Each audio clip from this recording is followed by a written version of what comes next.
Chapter 912. Supreme in Shock Supreme? Such an arrogant title. Martial Resolution thought to himself, then cupped his fists and greeted, "My name is Martial Resolution.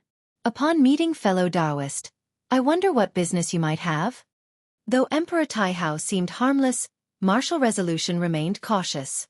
Emperor Taihao smiled and said, "I observe that your cause and effect seem to originate from the celestial spirit great world. I have also been to the celestial spirit great world, having ascended here thousands of years ago." Upon hearing this, Martial Resolution was secretly startled.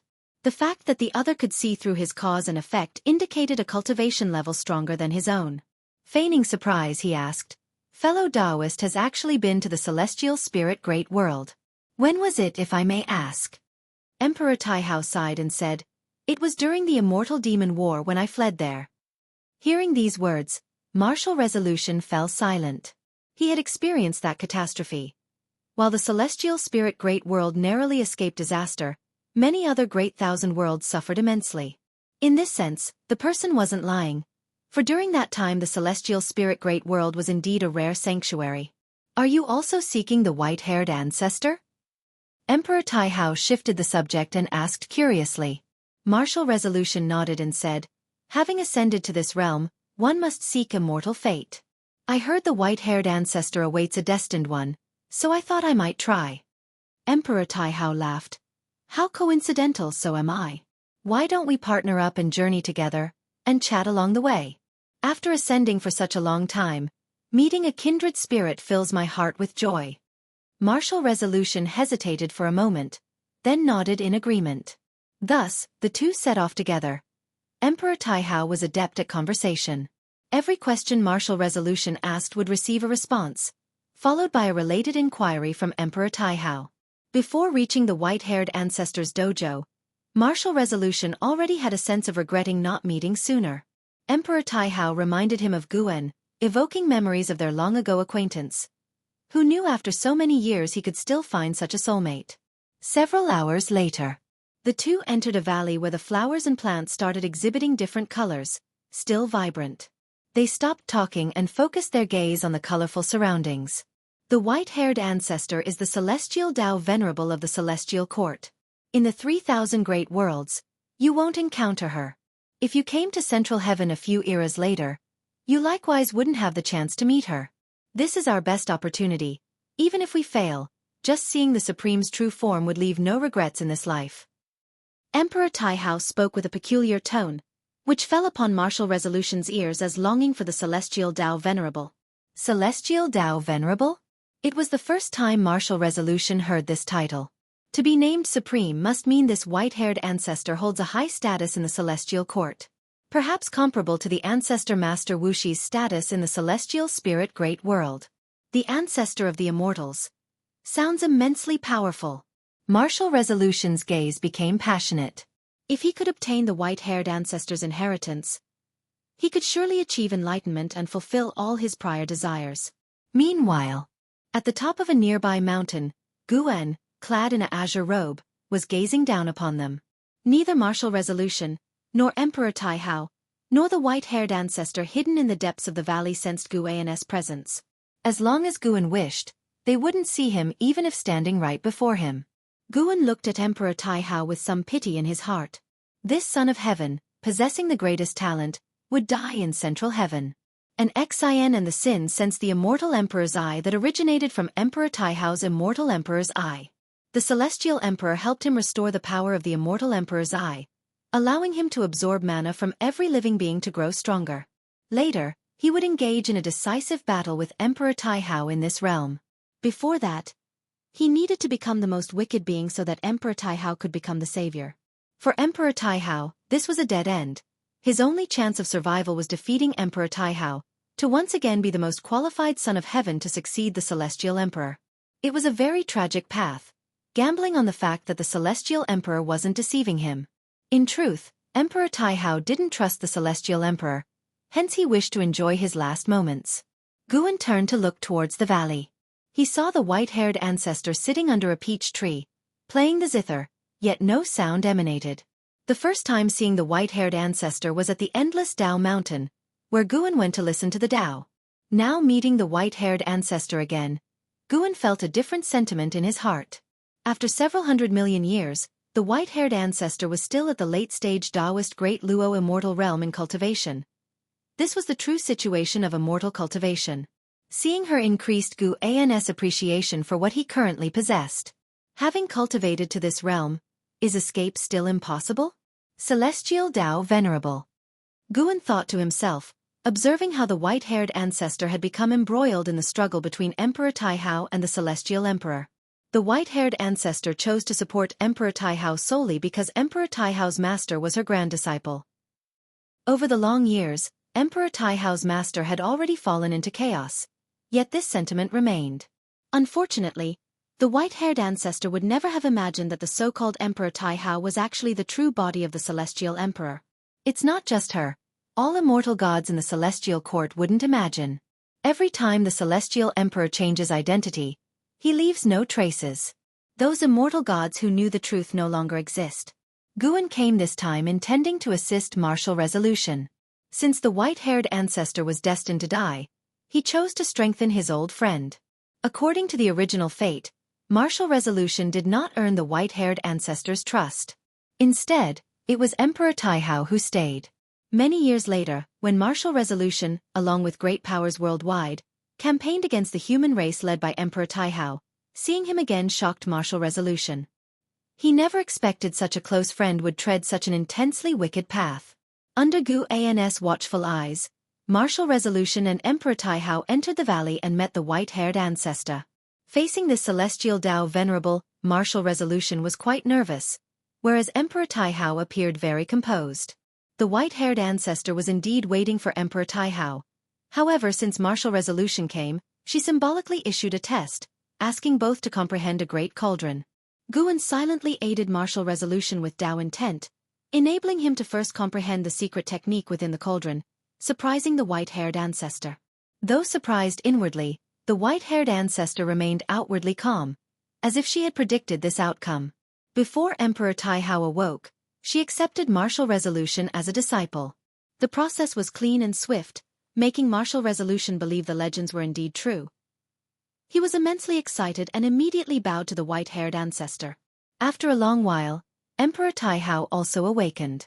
He successfully comprehended the secret technique, but upon learning martial resolution had achieved enlightenment quicker, he was shocked. He gave martial resolution a deep look. His astonishment surpassed even that of the white-haired ancestor. So the talent of a mortal spirit can surpass that of the Son of Heaven? Thus, martial resolution and Emperor Taihao both apprenticed under the white-haired ancestor, to henceforth cultivate supreme Tao technique in this valley. The white-haired ancestor watched martial resolution, engrossed in discussion with Emperor Taihao, feeling a mix of emotions. She merely sought to wait for Emperor Taihao, unexpectedly encountering such a prodigy. His talent was average, but deep within his soul lay a peculiar true meaning of the great Tao. Coupled with his incredible comprehension, after her initial shock, the white-haired ancestor suddenly had an idea. If you find any errors, ads pop up, ads redirect, broken links, non-standard content, etc., please let us know report so we can fix it as soon as possible. Chapter 9:13, Hongmeng Creation. After 3,000 years of cultivation at the white-haired ancestor's dojo, the Heavenly Emperor roamed the world once more, wildly absorbing living beings' cultivation levels. Those beings did not die after being deprived, but without cultivation in the Middle Heaven world, it was almost equivalent to a death sentence. As the Heavenly Emperor grew stronger, the various overlords of the world began to feel uneasy. They joined forces in an attempt to eliminate the Heavenly Emperor, but were repeatedly defeated. Meanwhile, the Heavenly Emperor cemented his fearsome reputation. Supreme Demon God. His demonic might engulfed the world, leaving all beings anxious. With this great battle, even the Wuxia disciples learned of the Supreme Demon God's existence. The Wuxia disciples never expected that the human race in Central Heaven would be the first to initiate catastrophe in this world. In the celestial spirit great world, the human race was always the protagonist and savior in their understanding. In private, they discussed this matter, feeling that Central Heaven had become more dangerous than the celestial spirit great world. Time flew by. 7,000 years quickly passed. That year within the valley dojo of the white-haired ancestor, Wu Ju, dressed in blue, bowed to the white-haired ancestor, knocking his head 3 times on the ground. The white-haired ancestor sat under the peach tree, her expression indifferent, her gaze falling upon Wu Ju without a ripple. Once Wu Ju stood up, the white-haired ancestor finally spoke. The Taoist technique I have imparted to you originates from chaos. My ancestor traveled through chaos and received a legacy. The cultivation technique and divine skills you have learned are imbued with the creations of the great Tao. In the future, you may surpass me. Central Heaven is a new world. The order has yet to be established. I hope you think carefully about your actions lest you find yourself in an irreparable situation. I will not lend you a hand. Wu Ju immediately replied, Master, rest assured, I will not cause trouble for you in the future. The white-haired ancestor closed her eyes, indicating that it was time for Wu Ju to leave. Wu Ju hesitated for a moment, then asked, Master, does the Supreme have some mission? Why did he leave so hastily before? You seemed somewhat displeased with him. The white-haired ancestor, eyes still closed, answered, From now on, pretend you don't know him. His identity is special, his path is fraught with peril, and no one else can interfere. Hearing this, Wu Ju felt confused but suppressed his speculations, turning and leaving. He looked towards the celestial vault beyond the valley, feeling that everything had changed. Perhaps I can really make a name for myself in this world, Wu Ju thought of his abilities, feeling exhilarated. He was already looking forward to the journey ahead. Unbeknownst to him, the white-haired ancestor was watching him from behind. Comprehension even greater than the heavenly emperors. Could you be the variable the ancestor mentioned? The white-haired ancestor's eyes sparkled with unusual luster, filled with expectations for Wu Ju's future. She originally planned to fully support the heavenly emperor, but Wu Ju's appearance made her reconsider. At the very least, there was no need to risk everything. The struggle for the singular position of the heavenly emperor was too dangerous. Unless there was no other choice, it was best not to get involved. Elsewhere, Guan, fishing by the lake, smiled. He saw that the white-haired ancestor's fate had changed, indicating she no longer intended to support the heavenly emperor. This was reciprocation for the teachings she once imparted. Guan thought while looking at the lake. His intention was to help Wu Ju, and by doing so, he incidentally also helped the white-haired ancestor. This was a win-win situation, and he didn't mind the trouble, nor did he fear future changes. As for the heavenly emperor, he had no intention of involving himself with him. Setting down his fishing rod, he stretched his neck, the reflection in his eyes showing scenes of the underworld. Zhang Buku and Su Yu were advancing, intending to utilize reincarnation to travel to Central Heaven. With more old friends coming to Central Heaven, Guan grew more eager for the future. Not just old friends from the celestial spirit great world, but also some he had met in the lifespan reincarnation were coming to Central Heaven. These old acquaintances he befriended in the past had now become great powers, coming to Central Heaven to break through their own limits. Guan once more looked at the heavenly Tao, where countless cosmic planes were weaving lines of destiny, with Central Heaven at the center. Suddenly, he noticed that the fortune of Central Heaven had changed slightly. He focused on sensing it. Mysteriously, he captured a will. This will was dispersed throughout the heavenly Tao, ubiquitous, watching over the masses, brewing a powerful force. The will of the celestial emperor. Though Guan had observed the heavenly Tao before, it was his first time capturing the celestial emperor's will pervading the entire heavenly Tao. What was the celestial emperor up to? He felt the celestial emperor's will probing even into the underworld. Was it searching for him? Guan was curious and saw this as a good opportunity, so he decided to observe the celestial emperor's will. Soon, his consciousness intruded into a fragment of memory. A great hall, where the celestial emperor stood unmoving. Above, the dark red void churned with nebulae, resembling demon gods. In front of the celestial emperor, 3 stone pillars stood, above which hovered a massive star like the sun, within which an eye moved, as if it resided in another world, spying on the universe where the celestial emperor resided. The current celestial emperor was young, much like the heavenly emperor, devoid of any domineering aura. He gazed at the eye within the solar star, brows furrowed. My creation will do me? The celestial emperor asked coldly. Next, a hoarse voice replied, That's right, you destroyed Hong Meng, and this cause and effect will entangle you, eventually backfiring upon you. This made Guan reflect on his experiences. He had gone to the Hong Meng Great World, breaking through there, leaving a deep impression. Though desolate, the Hongmeng Great World gave Guan a sense of hidden secrets. After becoming a saint, Guan looked again, seeing the Hongmeng Great World beneath the heavenly Tao, lying deeper within the cosmic plane. In terms of size, Hongmeng was even larger than the entire range of the heavenly Tao, like an abyss giant mouth beneath the heavenly Tao, ready to swallow it at any moment.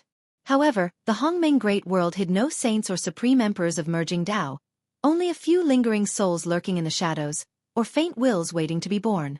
Could the founding of the heavenly Tao be related to the Hongmeng Great World? Guan grew interested. Is Hongmeng truly so terrifying? The Celestial Emperor asked, tinged with doubt. The hoarse voice continued, Hongmeng's history predates chaos itself. In past eras, beings as powerful as you were born there, yet Hongmeng persists, never entirely swallowed by chaos. Surely, that's not mere coincidence. The Celestial Emperor fell silent again. Guan became interested in the eye, but he could not perform cause and effect deduction on it within this memory fragment. The memory was simply too ancient, appearing before the birth of the heavenly Tao, making it difficult to estimate this entity's cultivation level. If you find any errors, ads pop up, ads redirect, broken links, non-standard content, etc., please let us know. Report so we can fix it as soon as possible. Chapter 9:14. Mysterious curse. How many years has the heavenly Tao existed? It can no longer be measured by time, yet even so, Guan remains vigilant against unknown cause and effect. Although the Celestial Emperor does not greatly revere the existence of this eye, beings that lived before the heavenly Tao are unimaginable entities, coexisting with the great Tao. I refuse to believe it. I will see how Hongmeng retaliates against me.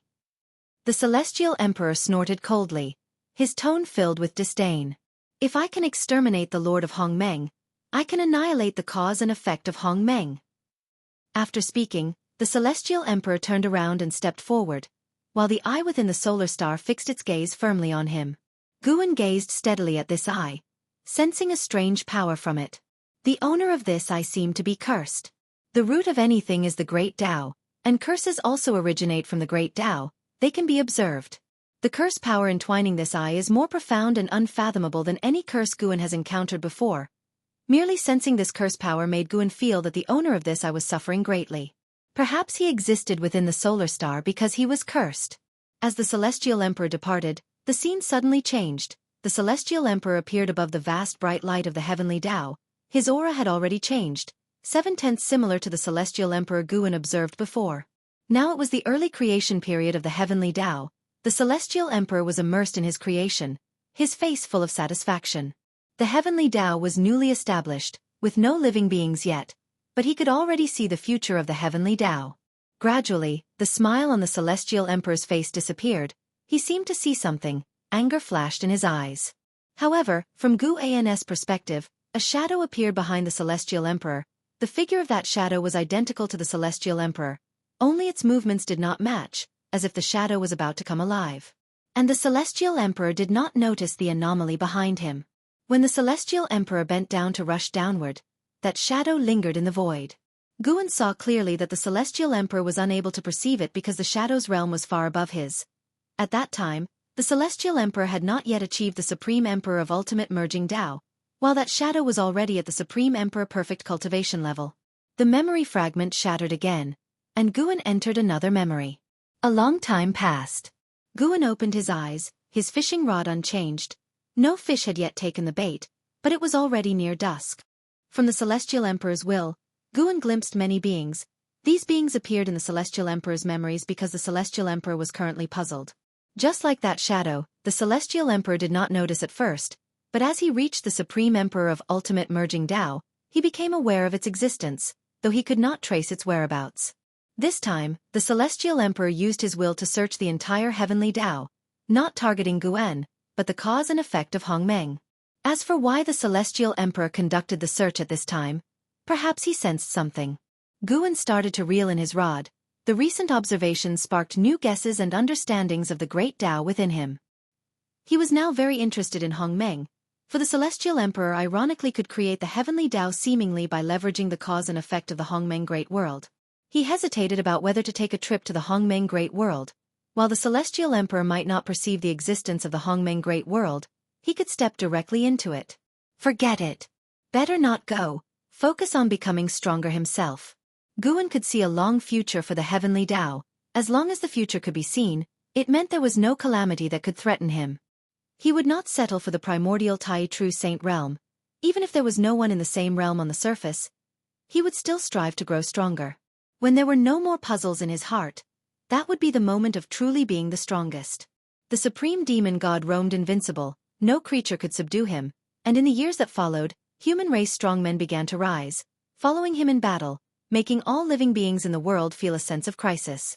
Thus, the one who established the concept of the demon race, a figure of great power, called upon all the demon race of the world to gather and select a demon emperor together, to unite the demon race of the world, and jointly resist the supreme demon god. For a time, the entire world became lively, with powerful beings flying over the Taoist field of the beginningless every day, provoking much discussion among the Wuxia disciples. On this day, in the courtyard, Xiaofan came to find Guan. She sat by Guan's side, and curiously asked, "Is that little creature from before going to rise in this grand event, becoming one of the 7 demon emperors, or even the ancestor of 10,000 beasts?" She always remembered that day. She and an Xian accompanied Guan fishing. When they encountered a fire-red crow, Guan said it would become the ancestor of 10,000 beasts in the future. Its name was Feng Qiu. Guan was holding a book recently written by Wuxia, he replied casually. That's right, as early as a few years ago, he had already become famous throughout the world, just that the fame hadn't reached Wuxia yet. Upon hearing this, Xiaofan became even more curious. She began to question about this upcoming demon race grand event, and Guan answered them one by one, as these were events soon to happen, and Xiaofan couldn't interfere, revealing the secret wouldn't affect much. From Guan's answers, Xiaofan could already feel how strong the demon race had become. She found it incredible. After spending so many years in Central Heaven, she felt time flew by quickly. The first day of arrival seemed just like yesterday. Yet during these years, Central Heaven's foundation already far surpassed the celestial spirit great world. The demon race had over 100 beings reaching the Tai Ching golden immortal realm. What kind of talent was that? Her mindset began to change, from looking down at Central Heaven to looking up. For the first time she felt her own talent was quite ordinary. By the way, what is the origin of that supreme demon god? Is it also a pawn of the heavenly court Immortals? Xiaofan asked, perplexed. Such a powerful demon race couldn't overcome the supreme demon god. Then how terrifying must the supreme demon god be? Guan glanced at her, smiling. You have become smart. Xiaofan fell silent for a moment, then asked, does it have to be that all living beings slaughter each other for the heavenly Tao to advance? Such rules seem too absurd. In your eyes it might seem as if the heavenly Tao is at a standstill, with living beings born and perishing, but in reality, each tribulation breeds stronger beings, their cultivation levels, their destiny, strong enough to rival the entire heaven and earth. The heavenly Tao is indeed unfair to mortal spirits, but it favors the immortals. Guan answered, stating the facts. The celestial court also had similar tribulations and reincarnations, each time consuming 90% of the immortal gods. Yet those who survived grew stronger. Those celestial Tao supremes were those who survived the calamities, breaking through limits. One immortal's destiny equals millions of immortals. And it was with such a strategy that the celestial emperor continuously grew stronger. However, such a strategy also had limits, and now the celestial emperor was aware of a bottleneck, wanting to change the heavenly Tao. Xiaofan looked up at Guan, asking, Senior brother, will you interfere with Central Heaven in the future? Guan chuckled faintly and said, since I am in this world, how can I be completely isolated from it? Once the dojo opens, trouble will find its way here.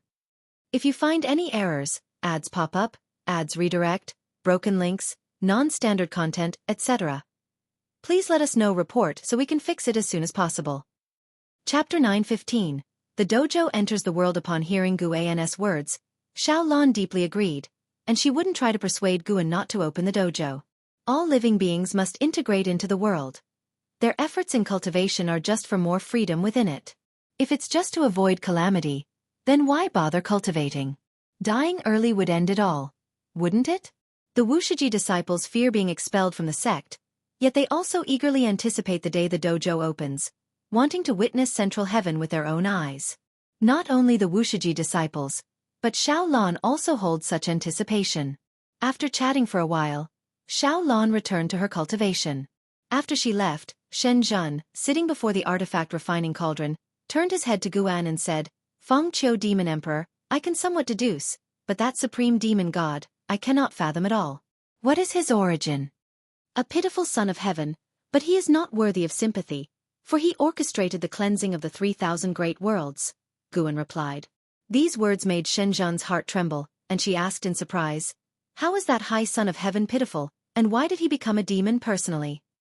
Precisely because of this. That's why I say he's pitiful. Right now, he can't act on his own accord, as the celestial court harbors even greater powers than he does. Upon hearing this, Shenzhen immediately thought of a certain being. The legendary Celestial Emperor.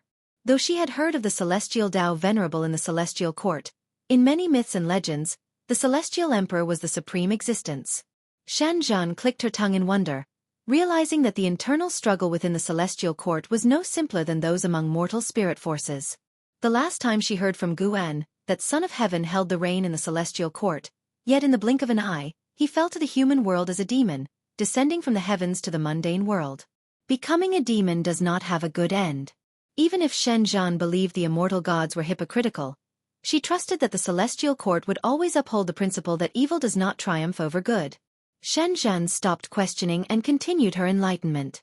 The Taoist field of the beginningless was tranquil and harmonious, yet the outside world ebbed and flowed. The Demon Race Summit proceeded smoothly, ultimately selecting the 7 demon emperors, who together discussed the future of the demon race, quickly deciding to campaign against the supreme demon god. However, the supreme demon god was not alone. Besides the human race supporting him, there were numerous powerful beings. As he grew stronger, more beings followed him, gradually forming a great force. In such a context, the human race rapidly rose as well, their reproduction abilities incredibly formidable. Their offspring's talents were all exceptional, born with the innate Taoist body that all beings longed for. The body of the human race was called the innate Taoist body. As all beings cultivated, they would evolve into the innate Taoist body. Because of this, the human race was so extraordinary. They were created by the Celestial Emperor based on the innate Taoist body, born with great fortune. Humans of Central Heaven were without lifespan limits, making them even stronger. Several thousands of years passed again. On this day, Zizai brought news to all the disciples. The ancestor plans to deactivate the dojo. This news excited all the disciples. They could understand why the dojo was being deactivated. The spiritual energy and Tao intent within the dojo were too dense, and once outsiders set foot in it, they would sense something extraordinary here. Even if they disguised themselves as mortals, outsiders wouldn't believe it. Simultaneously, Zizai also informed them of the upper cultivation level set by the ancestor, forbidding anyone to exceed the free immortal cultivation level. Such cultivation level in the Great Thousand World wasn't very low, but in Central Heaven, it truly was just mortal. At noon, Guan stood on the cliff of the Mountain of No End, gazing at the celestial vault. He was looking at the palace of the pole star in the celestial court. He chose this time to open the dojo because the Celestial Emperor was about to enter the reincarnation period. Heavenly Emperor Taihao was not merely a clone. To make the cause and effect, and destiny completely different, Heavenly Emperor Taihao was essentially the son of the Celestial Emperor. The Celestial Emperor needed time to fully transfer his realm and soul into Heavenly Emperor Taihao. Guan saw that even if Heavenly Emperor Taihao became the Celestial Emperor, he wouldn't fully inherit the Celestial Emperor's memory, requiring long years for integration. To him, this period was too long, yet to the Celestial Emperor, it was insignificant. Of course, if the Heavenly Tao encountered issues during this process, the Celestial Emperor could directly return. Taking advantage of the Celestial Emperor being occupied with reincarnation, Guan could finally breathe some fresh air. Su Han arrived beside Guan, excitedly asking, "Ancestor, if beings enter our territory and provoke us, can we retaliate?" Guan kept his eyes fixed on the celestial vault and softly replied, "Of course you can.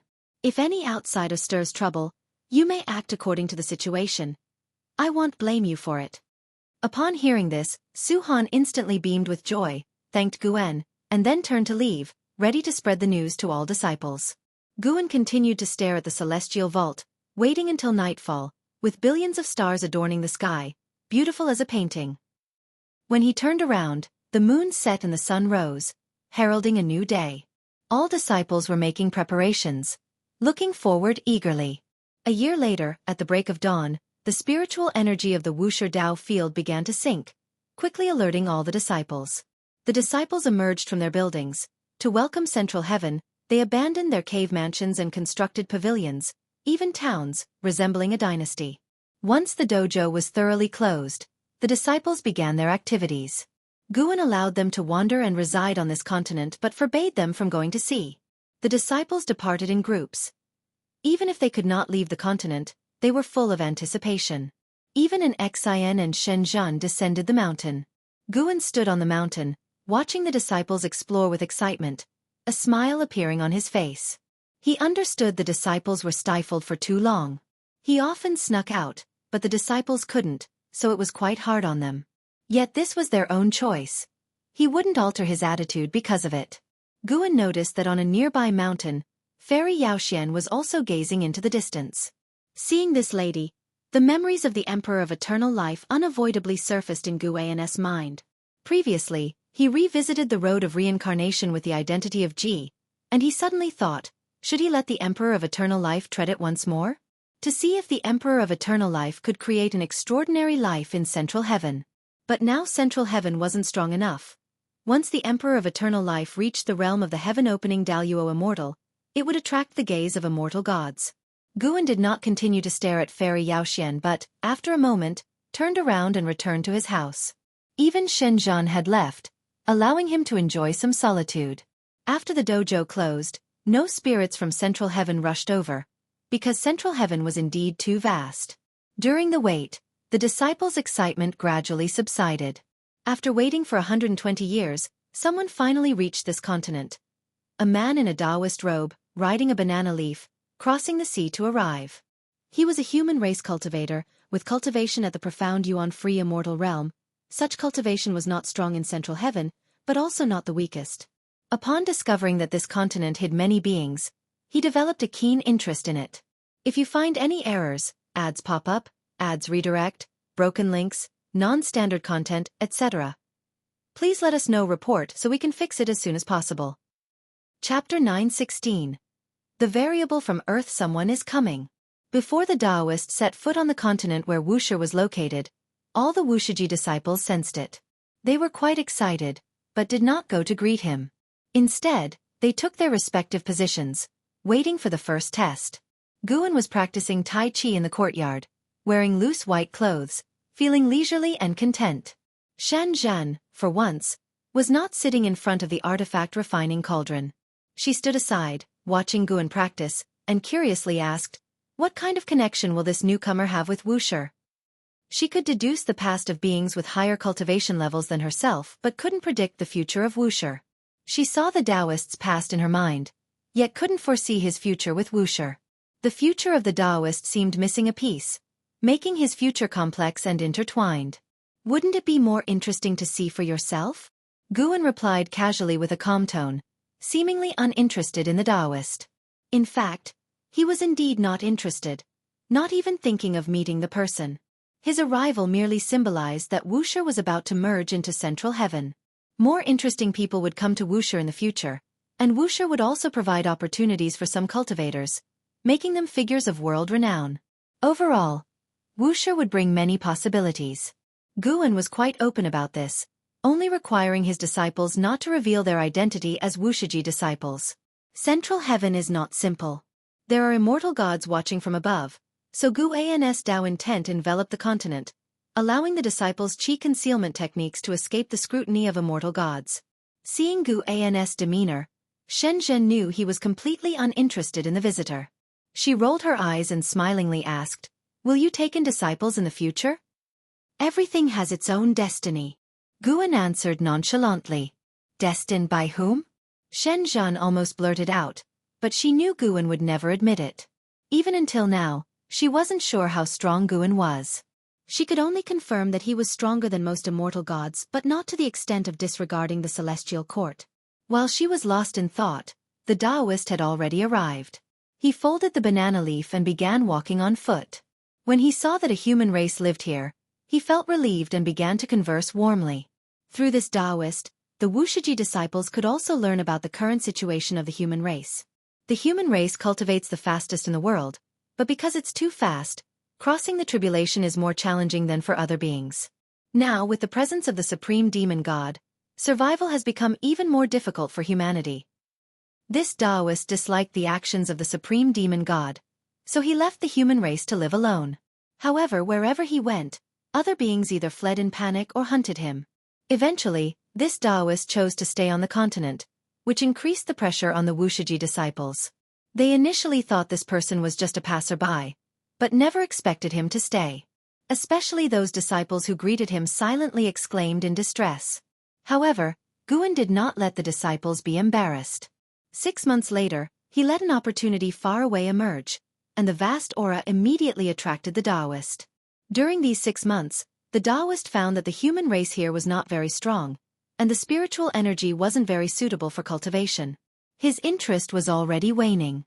Now, feeling a vast spiritual energy, he bade farewell to those around him and then flew off the continent. The 2 disciples who had made his acquaintance let out a sigh of relief, as did the disciples disguised as shopkeepers, pedestrians, and officials in the street. Because of one person, more than 2 million disciples had to disguise themselves as members of a dynasty, with nobles and commoners, which was more challenging than they had anticipated. Born in central heaven, the beings had significant cultivation and large spheres of activity, occasionally moving to another place, often catching the Wuxia disciples off guard. Once the Taoist departed, the disciples could finally breathe a sigh of relief. On the mountain of no end, in the courtyard, the ghost mother of Ephemera stood in front of Guan, remarking, "That person was quite abiding by the rules, not forcing his way up the mountain when told not to." Guan sat on the steps before the pavilion, carving a wooden sculpture, softly laughed and said, "Indeed quite rule-abiding, and he didn't steal my medicinal herbs either." The ghost mother of Ephemera came precisely because of this matter.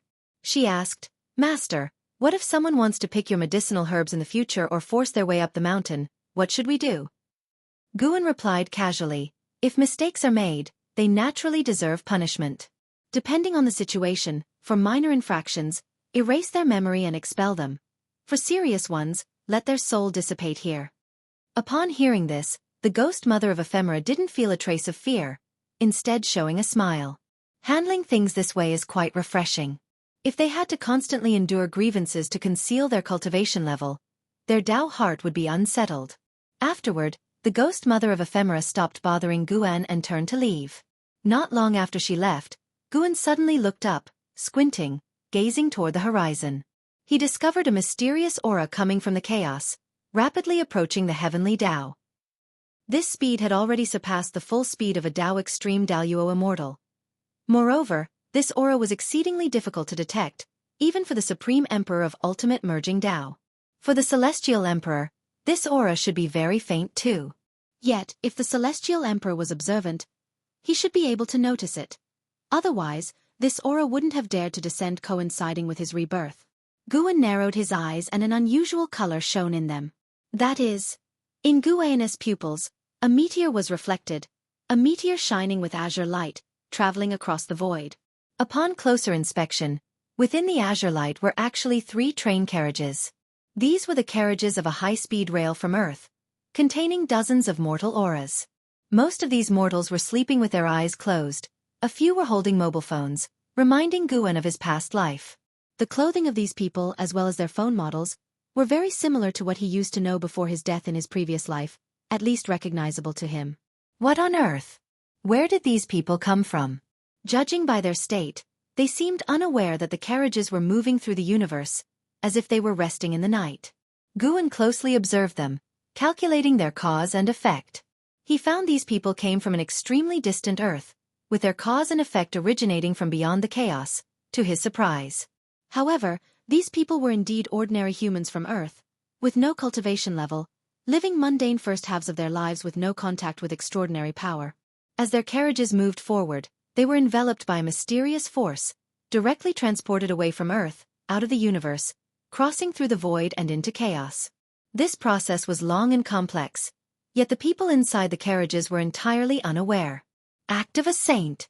Guan was nearly certain of this, though this saint seemed very wary of chaos, not daring to reveal his power.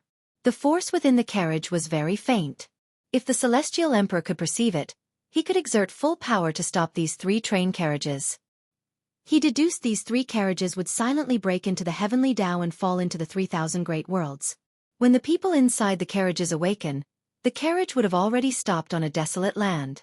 If you find any errors, ads pop up, ads redirect, broken links, non-standard content, etc., please let us know report so we can fix it as soon as possible. Chapter 917. Great Infinite Demon Ancestor Guan was very interested in the mastermind behind the 3 train cars. He no longer fixed his gaze on those train cars, but instead turned his eyes towards the distant earth. Before this, he was uncertain about how vast the chaos was, but now he could be sure that these 3 train cars flew in from somewhere outside the chaos. What kind of force orchestrated all of this? And for what purpose? In Guan's pupils, the earth was reflected. In the cosmos, Earth was situated in a small corner, appearing so lonely. Waves stirred in Guan's eyes because he could affirm that the Earth where he lived in his previous life was this very Earth. His vision began to enlarge, and the Earth rapidly shrank in his eyes. The solar system appeared before him, and then the solar system also started to shrink. Then it was the Milky Way galaxy, the image kept contracting, and soon the Milky Way also became smaller than dust. Ultimately, the entire universe appeared in Guan's eyes. His pupils abruptly contracted, as such a vast universe was unexpectedly held in the palm of a terrifying existence. In the dark purple boundless void, a truly immense physique floated. Its upper body was human-like, the lower half a swirling nebula changing colors, with the upper body covered in black hair, and a face marked by a black hole, devoid of features, long hair fluttering like twisting rivers. This mysterious entity had 8 arms, with one hand holding dozens of universes. The universe where Earth resided just one among many, like dozens of glowing dots suspended in its palm. What kind of being was this? Even the well-informed Guan felt uneasy seeing this being, as if encountering an ultimate evil demon god. The mysterious 8-armed entity did not emit overwhelming demonic chi or resentment. On the contrary, it had not a hint of aura, quietly residing in the void, indistinguishable whether it was cultivating or slumbering. Gradually, it raised another arm, which gently swept towards the palm holding dozens of universes. A meteor soared from one universe, heading towards the distant chaos. This meteor also contained a mortal, just one person, a woman. Although this meteor, like the 3 train cars, traveled fast, its destination was in the future. Guan stared at the 8-armed entity. A name surged in his mind. The Great Infinite Demon Ancestor. This moniker could not be uttered directly. Otherwise, one would suffer an eternal curse, not even death leading to the soul's redemption. Under Guan's gaze, the Great Infinite Demon Ancestor would periodically wave his hand, selecting mortals from the universes under his control to send into chaos. Before Guan's current life began, Earthlings had descended upon the 3,000 great worlds, but all perished on the path of immortal cultivation. Guan pondered whether his birth in the celestial spirit great world was also the work of the Great Infinite Demon Ancestor? No. He reincarnated into the celestial spirit great world, whereas the mortals sent by the Great Infinite Demon Ancestor descended directly into other worlds, equivalent to transmigrators. This indicated that Guan's mode of arrival differed from theirs. However, he could ascertain that the Earth from his previous life was indeed within the grasp of the Great Infinite Demon Ancestor. The form of the Great Infinite Demon Ancestor was immensely vast, even larger than the sum of all heavenly Tao spaces. Guan could affirm that the Great Infinite Demon Ancestor had already become a saint. Yet, he seemed fearful of stepping into the chaos, thus could only probe it in this manner. Before the 3 train cars landed, Guan watched as the Great Infinite Demon Ancestor sent out another dozen Earth mortals, some heading to the past, others to the future. Only those train cars remained in Guan's current timeline. He withdrew his gaze, no longer looking at the Great Infinite Demon Ancestor, to avoid disturbing him.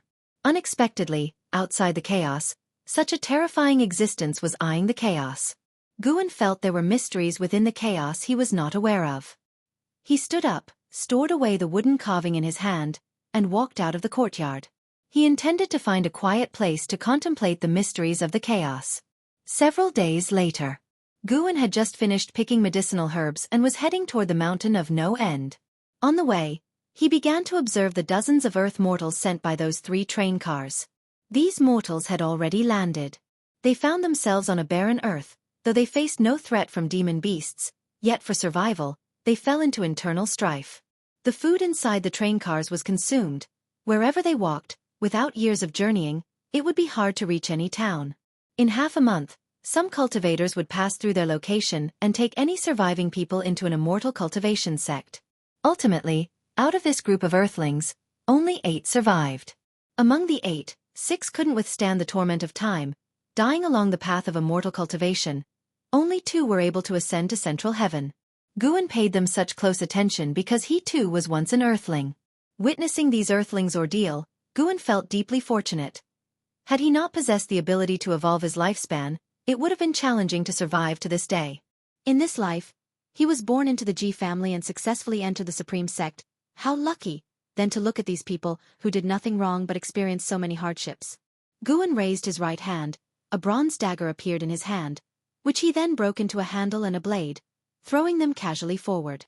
The handle and blade plummeted towards the soil, yet before touching the ground, they fell into the 3,000 great worlds. Guan had embedded divine skills within the handle and blade, and if united, they could exhibit the formidable strength of a Tao treasure. These 2 items landed in the hands of the 2 destined to ascend to central heaven. Without Guan's intervention, they could also ascend to central heaven. Guan's actions could enhance their achievements, while also sowing the seeds of resolving enmity. According to the original fate, during the long years, these 2 experienced too many events, ultimately parting ways and even becoming adversaries, a pity in Guan's eyes. What should have been the closest 2, through worldly misunderstandings, ended up on divergent paths, becoming each other's nemeses. In the future, under the manipulation of the great infinite demon ancestor, more Earthlings would be sent directly to central heaven. The great infinite demon ancestor continually sent people. There must be some calculation, and Guan helping these 2 was also an attempt to discern the great infinite demon ancestor's ambition from them. Guan did not halt his pace. When he saw his handle and blade picked up by the 2, a slight smile appeared at the corner of his mouth.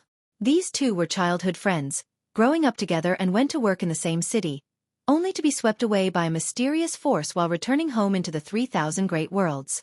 When the dozens of passengers in the train car turned on each other, they clung tightly together, even rallying others, ultimately becoming the leaders of this group of Earthlings. At this moment, in the wilderness, a young man in a white shirt and jeans held the blade handle single-handedly, lifting it above his head.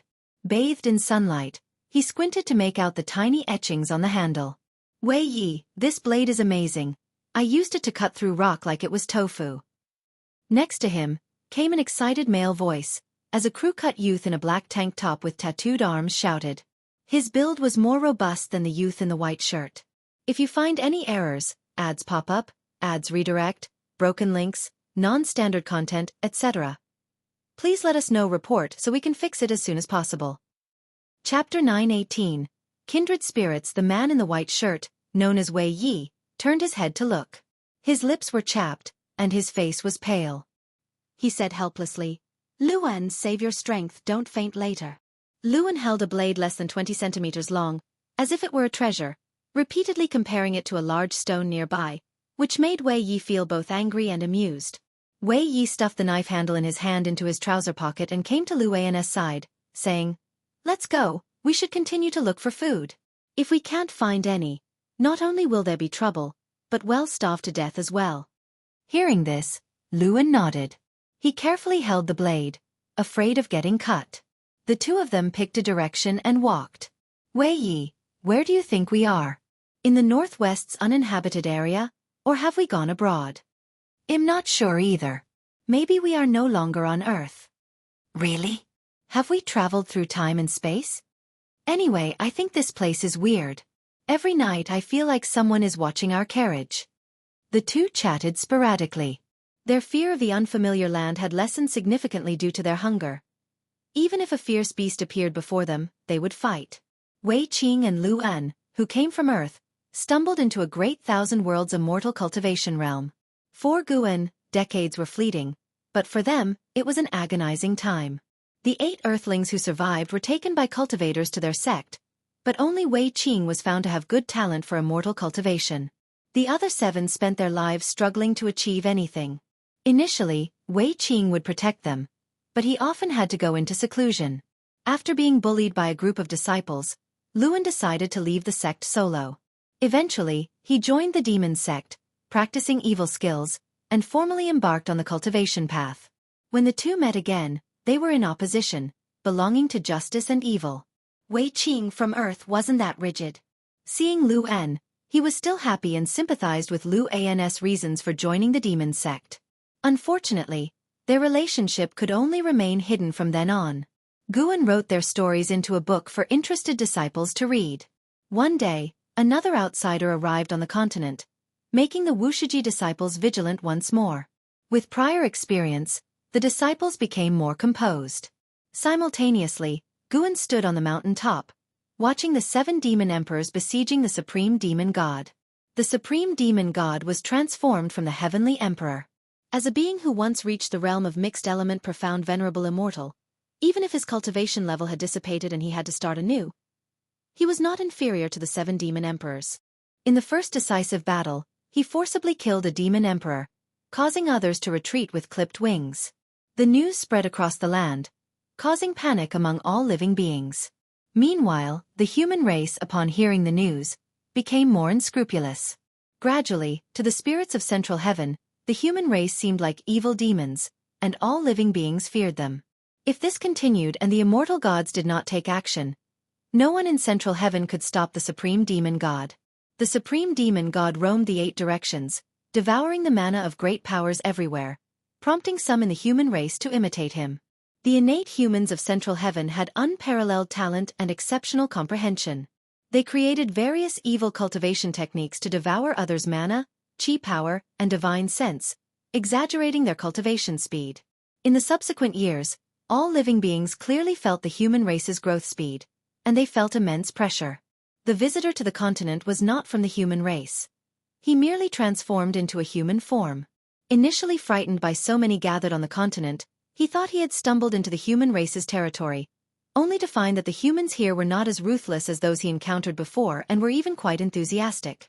His arrival brought the Wuxia disciples much news about the world's great matters, and the disciples also let him realize that not all humans were inherently cruel. Several days later, An Zizai came to the mountain of no end to visit Guan Gu and was practicing calligraphy under a tree. Facing An Zizai's greeting, he merely nodded slightly without speaking. "Ancestor, will the supreme demon god, causing chaos in the world, come to our continent?" An Zizai asked. Guan replied, "Maybe. If he does come, with outside guests on the continent, what should we do?" An Zizai asked again, his brow furrowed, eyes full of anxiety. These days, he gained new insights into Central Heaven.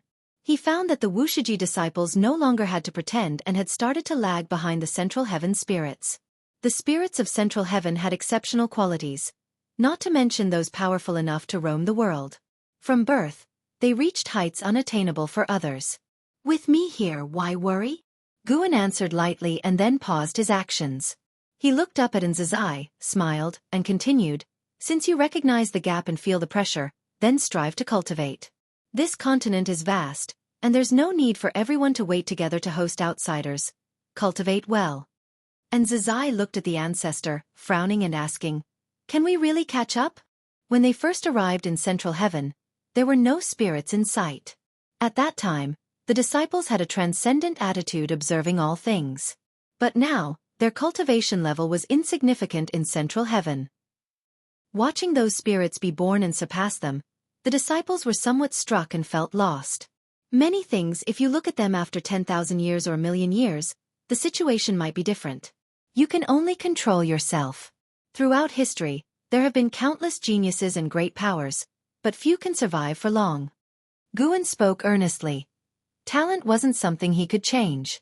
The Wuxia disciples came from the celestial spirit great world, which did not count as first class even among the 3,000 great worlds. How could their talent compare with the Central Heaven spirits, who were at the center of the heavenly Tao? Being around Guan, the disciples' insight into the great Tao continually grew. While they might not deeply feel it now, upon achieving enlightenment in the future, they would understand the importance of enlightenment. The Central Heaven spirits' talent was strong, but when they hit the bottleneck of attaining the Daluo Tao fruit, they would encounter obstacles. Enlightenment relies not only on innate comprehension but also on acquired creation. After listening to Guan, An Zizai took a deep breath, raised his hand respectfully, and said, "I understand. I will ensure they cultivate well without slacking. Guan laughed and said, being surpassed by local spirits isn't necessarily a bad thing. At least when you disguise yourself, it won't be so exhausting since you are originally not as good. This remark left Nzazai unsure of how to respond, so he could only smile wryly. Nzazai looked at the paper on the table before Guan and saw 2 names. Curiously he asked, Ancestor, who are Wei Qing and Luan? Guan replied, 2 destined individuals who will come to us in the future. The reason he wrote their names was partly out of idleness and partly to probe deeper into the causes and effects between these 2 and the great infinite demon ancestor through repeated writing. If you find any errors, ads pop up, ads redirect, broken links, non-standard content, etc., please let us know report so we can fix it as soon as possible. Chapter 919. The Justice of the Human Race, a Fated Person? Then they must be very formidable, right? Nzazai looked at the 2 names on the paper and sighed, thinking, for the ancestor to personally write their names, they must be extraordinary. Wei Yi, Luan. Nzazai remembered these 2 names. He didn't know when these 2 would come to Central Heaven. After spending a long time with Guan, he also understood what to ask and what not to ask. Matters concerning the future should not be inquired about, while past events could be freely discussed. After finding solace with the ancestor, Nzazai bid farewell with a courtesy, preparing to inform the other disciples to focus on their cultivation. Although Guan had closed the lifespan dojo, his Tao intent enveloped this land, allowing him to perfectly avoid cause and effect deductions. Unless the immortal gods came here personally, even then, he could erase the memories of the immortal gods. He currently still preferred this secluded life. Compared to constant fighting, life held many interesting things. Playing chess with others, traveling through mountains and waters, fishing in rivers, painting by the mountainside and waterside, and so on, each having its own unique joy. He could also find the true meaning of the great Tao and comprehend it amidst these pleasures.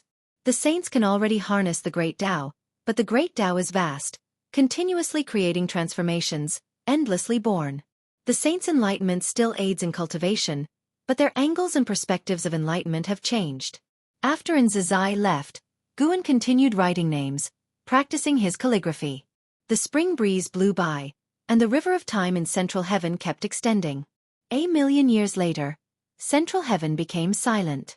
Above the sea of clouds, Li Xuanmiao, wearing the white robe of an immortal monarch, stood shoulder to shoulder with several other immortal monarchs. They were gazing at the mortal world, discussing. This supreme demon god has already gained momentum and cannot be stopped. Naturally, as he was once the son of heaven who held power in the celestial court. I wonder what His Majesty is thinking. Could it really be that he lets him run amok? At this rate, the perfect creation by Hall Master Taihao will be destroyed. Indeed, Central Heaven possesses more creation than other realms, being able to become a significant force of the celestial court. It is said that His Majesty ceded power to Heavenly Emperor Taishang because Heavenly Emperor Taishang is stronger. One immortal monarch had barely finished speaking when he was glared at by the others, quickly silencing him. 3 feet overhead dwells the divine, and even immortal gods fear, because in their hearts, the celestial emperor is heaven, and heaven is everywhere, naturally able to see them. Although Li Xuanmiao did not participate in the discussion, he deeply despised the supreme demon god. Back then, Heavenly Emperor Taishang brought calamity to the 3,000 great worlds, slaughtering countless living beings. Large regions fell because of him, causing Li Xuanmiao to be filled with anger and hostility towards him. Now seeing Heavenly Emperor Taishang descend again, bringing harm to new worlds, his animosity reached its peak, wishing to personally descend and exterminate him. Even though this supreme demon god possessed power comparable to some immortal monarchs, Li Xuanmiao would absolutely charge at the front if ordered. The immortal monarchs, having mentioned the celestial emperor, fell into silence.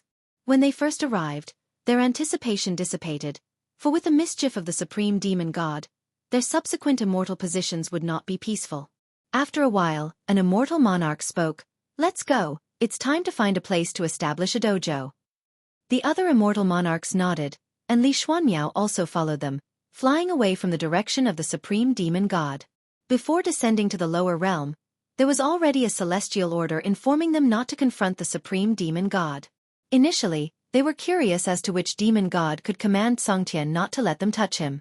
They never thought this demon god was the reincarnated son of heaven, making them realize their upcoming years would be walking on thin ice. When the immortal gods descended, no phenomena manifested, for even they did not dare give hope to all living beings. In these million years, all powerful beings who vocally opposed the supreme demon god vanished, all stripped of their cultivation by him. There were undoubtedly many great powers still existing in secret, but no one dared resist him openly. The human race took the opportunity to proliferate greatly. People spread across the world, showing signs of becoming masters of heaven and earth. News of the supreme demon god grew less, not because he paused, but because there were few opponents to make him fight with all his might. Now he could subdue opponents within 3 moves, so naturally no news would spread. But on this day, the supreme demon god faced an opponent he found hard to harm. Under the blue sky, amidst flying sand and stones, on the cliffs above a gorge stood 2 figures. One was the supreme demon god, his head full of disheveled white hair, wearing a black and red long robe, with an aura of evil condensed into blood-like energy surrounding him. His eyes carried a dark red, faintly showing blood threads, looking overwhelmingly sinister. The other was Wuxia, who once visited the white-haired ancestor with Heavenly Emperor Tai Shang. Wuxia was already an innate golden immortal. Across the world, his cultivation wasn't much, yet he still came to confront the supreme demon god. Looking at the supreme demon god, Wuxia found it difficult to associate him with that supreme Taoist friend. His eyes were complex, myriad words dissipated in his heart.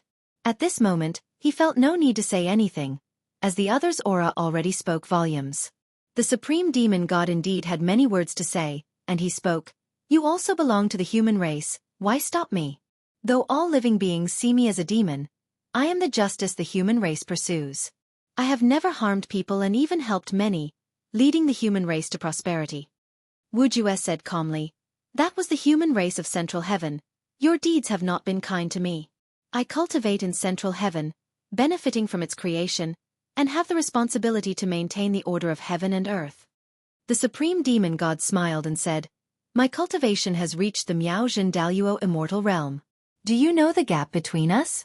After your breakthrough is the heaven-balancing golden immortal. Above that is the Tai Ching golden immortal, and above Tai Ching golden immortal is the heaven-opening Daluo immortal. Above the heaven-opening Daluo immortal is my realm. Listening to his words, Wuju's gaze subtly changed, yet his face still showed a resolute color. The supreme demon god stared at Wuxia, coldly saying, with just a thought, you would vanish to ashes. What gives you the courage to fight me? What are you thinking? Gambling on my mercy and nostalgia? Boom, the cliffs on both sides instantly shattered, and the entire world darkened. Wuxia floated in mid-air, his entire body tense, instinctively feeling fear, his eyes widened, and his forehead covered in cold sweat. He couldn't believe how powerful the supreme demon god was. Suddenly, the supreme demon god appeared before him, striking his face with a palm. Instantly, his sight plunged into darkness. And then, Wuxia lost consciousness. What seemed like an eternity passed. Wuxia abruptly opened his eyes. He instinctively sat up, finding himself amid ruins, surrounded by debris. He reached for his body, discovering even his robe was unharmed. He looked toward the horizon, his expression turning complex. You speak so ruthlessly, why spare my life? Wuxia murmured to himself, sighing involuntarily. The reason he dared to confront the supreme demon god naturally was that he had his backing. He had the method of reincarnating and reviving, and could become stronger for it, intending to test the supreme demon god's might first. Yet the supreme demon god spared him, unsettling his heart once more. Whatever righteousness there was, Wuxia cared more about his own feelings. If you find any errors, ads pop up, ads redirect, broken links, non-standard content, etc., please let us know report so we can fix it as soon as possible. Chapter 920. An immortal encounter on a deserted island. Guan observed Martial Resolution's predicament with a slight shake of his head, thinking Martial Resolution was too arrogant. Martial Resolution's method of resurrection and rebirth was insignificant in the face of absolute realm disparity. Not to mention the supreme demon god was once a primordial profound venerable immortal, able to see through his Taoist technique at a glance. The supreme demon god did not kill Martial Resolution, which made Guan somewhat relieved. Ever since being defeated, the Supreme underwent great changes, making amends with the 3,000 great worlds, and even sparing those he once befriended. Of course, this change wasn't enough for Guan to help alter his doomed fate. For those beings destroyed by the Heavenly Emperor Supreme, who altered their fates, Guan would at most take care of Martial Resolution, but was too lazy to comment on Martial Resolution's thoughts. What mattered to him was his relationship with Martial Resolution, not Martial Resolution's views on other matters, as long as he didn't commit too many evils. Moreover, Martial Resolution's power was insufficient to affect the Supreme Demon God. The downfall of the Supreme Demon God would also impact Martial Resolution, giving him a deeper understanding of the heavenly Tao. Guan walked down the mountain, intending to visit the city built by the Wuxia disciples. Nowadays, outsiders wander this continent daily, and the Wuxia disciples have found a way. They have truthfully arranged tasks for themselves, each with time to rest and cultivate. Of course, they're not swapping duties every day or two, but every 10 or 20 years, which makes many returnees feel the passage of time. So far, no outsider has managed to stay. They fail to see through the Wuxia disciples' disguise but sense a feeling of detachment that makes it difficult for them to remain. Some beings are intrigued by this phenomenon, but later, mysteriously feel compelled to leave. At first, the Wuxia disciples did not notice anything, but as more beings came and went, they gradually realized it was the ancestors' handiwork. To silently change others' thoughts, what kind of cultivation level, what kind of divine skills would that require? They couldn't comprehend it, but that didn't stop their longing.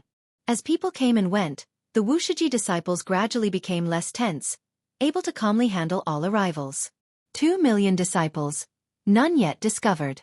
Of course, the primary reason is still that the outsiders have too elevated a cultivation level. Even if the Wuxia disciples revealed their true cultivation level, they remain overlooked. The real test lies ahead. The blood sacrifice clan achieves the immortal position of a few, while the human race succeeds, but countless generations become mortal spirit, with any prosperity leading to decline. Is this your heavenly Tao? Guan walked through the forest, gazing at the magnificent mountains and rivers beyond, speaking softly to himself. His words revealed the fate of the Central Heaven human clan. When the human race can truly unify Central Heaven, it marks the moment of their decline, as the immortal gods allow no race to unify Central Heaven, a rule differing from the 3,000 great worlds. The 3,000 great worlds are unified by the human race with the highest wisdom roots, but the human cultivators, due to excessive intelligence and ambition, overshadowing mortal spirits' faith in the immortal gods, incur their displeasure. Guan traveled down the mountain, passing through the Taoist field of the beginningless, feeling as if entering the mortal world, where people toil, transport the escort vehicle, herd cattle, making it hard to believe this is Central Heaven. After leaving the Taoist field, Guan arrived at a deserted island, located far from the Taoist field. Even a free immortal needs many years to cross the sea.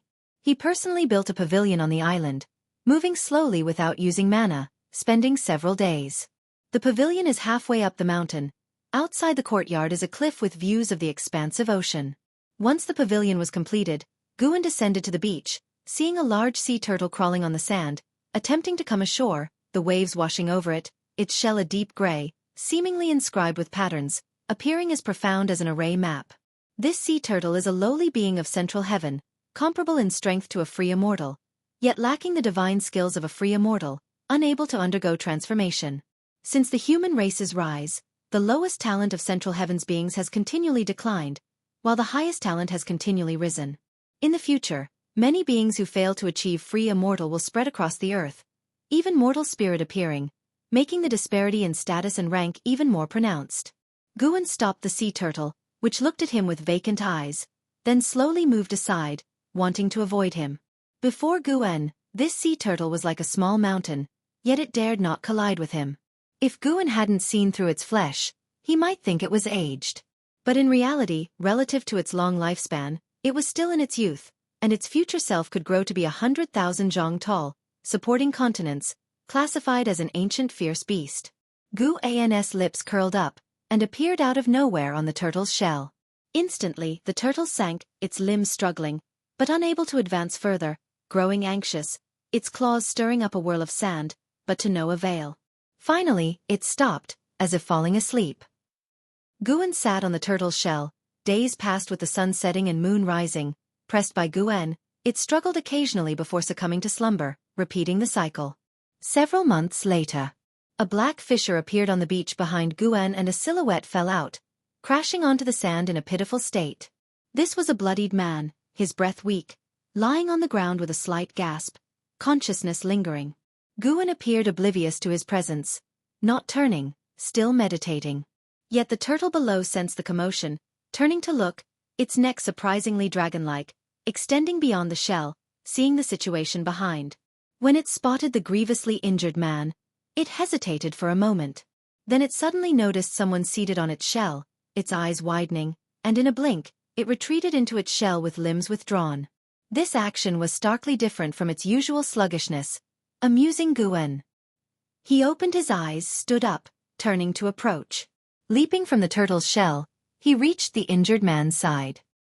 He halted before the injured man, not crouching, but gently stroking his chin, observing the injured man closely. Luan raised his head with difficulty, his face mangled with only clear eyes, lifting to look at Guan, eyes pleading.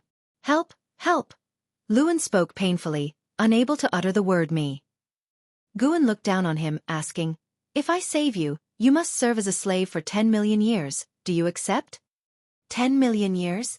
Luan's gaze froze, startled by the duration. If you find any errors, ads pop up, ads redirect, broken links, non-standard content, etc.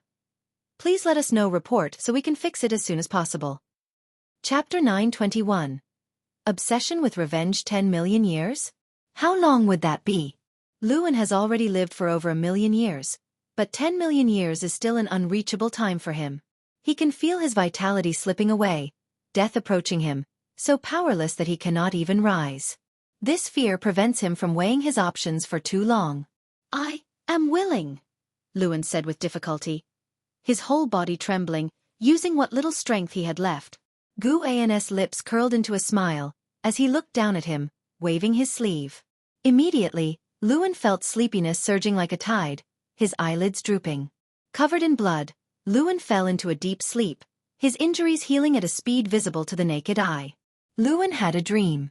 He dreamt of reuniting with his childhood friend Wei Yi, who questioned him about killing the righteous Dao leader and his daughter. He explained that he had been manipulated, a force controlling his body, causing him to slay his enemies. But Wei Yi did not believe him and said the world was about to face unprecedented turmoil, and he was the culprit of it all. Wei Yi's look of disappointment and anger deeply hurt him, jolting him awake suddenly. He opened his eyes to a blue celestial vault, sitting up instinctively, only to see a giant turtle as large as a small mountain lying in front of him, staring at him. Startled, he jumped up, prepared for battle. However, his movements frightened the turtle, causing it to retract into its shell. Luan was taken aback, then realized his wounds were healed. He touched his body, finding it intact. The memories before he fainted surfaced in his mind, and he looked around instinctively, wanting to find the mysterious person who saved him. Soon, he noticed a pavilion halfway up the mountain. Using his divine sense to investigate, he found no signs of anyone. The spiritual energy here, how is it possible? Luan widened his eyes, breathing rapidly. He had never felt such dense spiritual energy, not even in the dojos of those holy lands. Moreover, he felt the heavens filled with majestic Tao intent, making his mind and body feel at ease. What kind of place is this exactly? His divine sense swept outwards, seeing only an endless ocean. There wasn't even a continent, nor could he spot any other islands, as if this was the only island between heaven and earth. Thinking about being a slave for 10 million years, he couldn't help but take a deep breath, trying to adjust his mindset. After standing there for a while, he decided to climb the mountain to take a look. Soon, he walked into the courtyard halfway up the mountain. As soon as he stepped in, he stopped in his tracks, shocked to see a man in white preparing to split firewood in the courtyard. What is going on? His divine sense clearly hadn't detected this person, and even now, he couldn't sense the man's presence. Well experienced, Luan was only momentarily stunned, then bowed and cupped his fists in salute to Guan, saying in a deep voice, "Thank you, Senior, for saving my life. May I know your name?" "My name isn't important. What's important is who you are," Guan retorted casually. According to the original fate, Luan would take 1 billion years to arrive at Central Heaven. He appeared early because he met a fatal calamity. Guan rescued him, bringing him to Central Heaven. The great infinite demon ancestor continuously sent mortals to the heavenly Tao as variables, attracting the attention of the eternal Tao extreme. They were unaware of the demon ancestor's existence, but by chance, discovered Luan was a heavenly Tao variable, so they intended to possess Luan.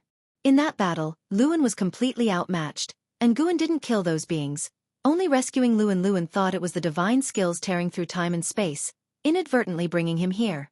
I am named Luan, from the Nanjiang continent, Luan replied promptly. Seeing that Guan had no intention to introduce himself, he boldly asked, Senior, I agreed to be your slave for 10 million years. May I avenge first? I'm afraid my enemy might reach their end by that time. He spoke sincerely, as he truly thought this way. Though 10 million years sounded arduous, following such a transcendent being, even as a slave, would surely yield benefits. Alone in that world, what hatred drives you so urgently? Guan picked up the axe, splitting wood as he answered nonchalantly. Luan gritted his teeth. That person killed someone important to me. I must avenge them. With your current cultivation level, you can't exact revenge. Guan's tone remained indifferent, yet carried an undeniable authority. Luan fell silent. He began weighing the pros and cons, contemplating whether to forcibly escape, but doing so would violate his principles. Moreover, he might not even be able to escape. Build yourself a place to live on the island. Guan said leisurely, hearing which Luan showed an expression of unwillingness. Even though unwilling, he didn't choose to act against Guan. He stepped forward and asked beside Guan, Senior, may I help you first? Guan did not refuse, handing him the axe, and instructed him to chop the wood piled up in the courtyard before turning to leave.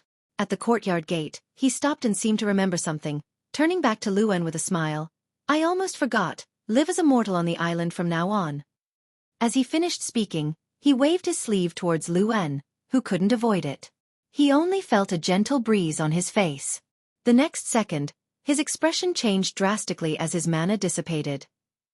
Not only that, but even his cultivation level vanished. He could no longer view his internal state, nor did he have divine sense, and even his chi power became feeble. Before he could speak, Guan left the courtyard. Luan opened his mouth but ultimately chose to continue splitting wood. Walking on the mountain path, Guan showed a look of appreciation. Though Luan had entered the demon Tao, his character was far steadier than Wei Yi's. Wei Yi remained naive and idealistic due to his experiences, whereas every choice Luan made was well considered. Thinking back to when the two first arrived at the heavenly Tao, Luan was much more lively compared to Wei Yi. As time passed, it seemed their personalities had swapped. Guan started to look forward to what waves Luan would stir upon returning to the 3,000 great worlds in 10 million years. He didn't calculate to leave himself some suspense. And so, day by day passed. Luan, having lost his cultivation level, couldn't escape even if he wanted. He hoped his demeanor would prompt Guan to release him sooner, but as time went by, even his greatest patience was wearing thin. 10 years later. On a stormy night, Luan stood before the pavilion of the courtyard, gritting his teeth. Senior, I beseech you once more, release me to go back. After I take my revenge, I swear I will return. Boom! The sound of thunder erupted, overpowering even the noise of the rain. Guan's voice drifted from inside the house. With your current capability, how do you plan to take revenge? Do you know what kind of place this is, or how you'd return after going back? If you find any errors, ads pop up, ads redirect, broken links, non-standard content, etc., please let us know. Report so we can fix it as soon as possible. Chapter 922. The Legend of Central Heaven. Upon hearing Guan's words, Luan did not hesitate.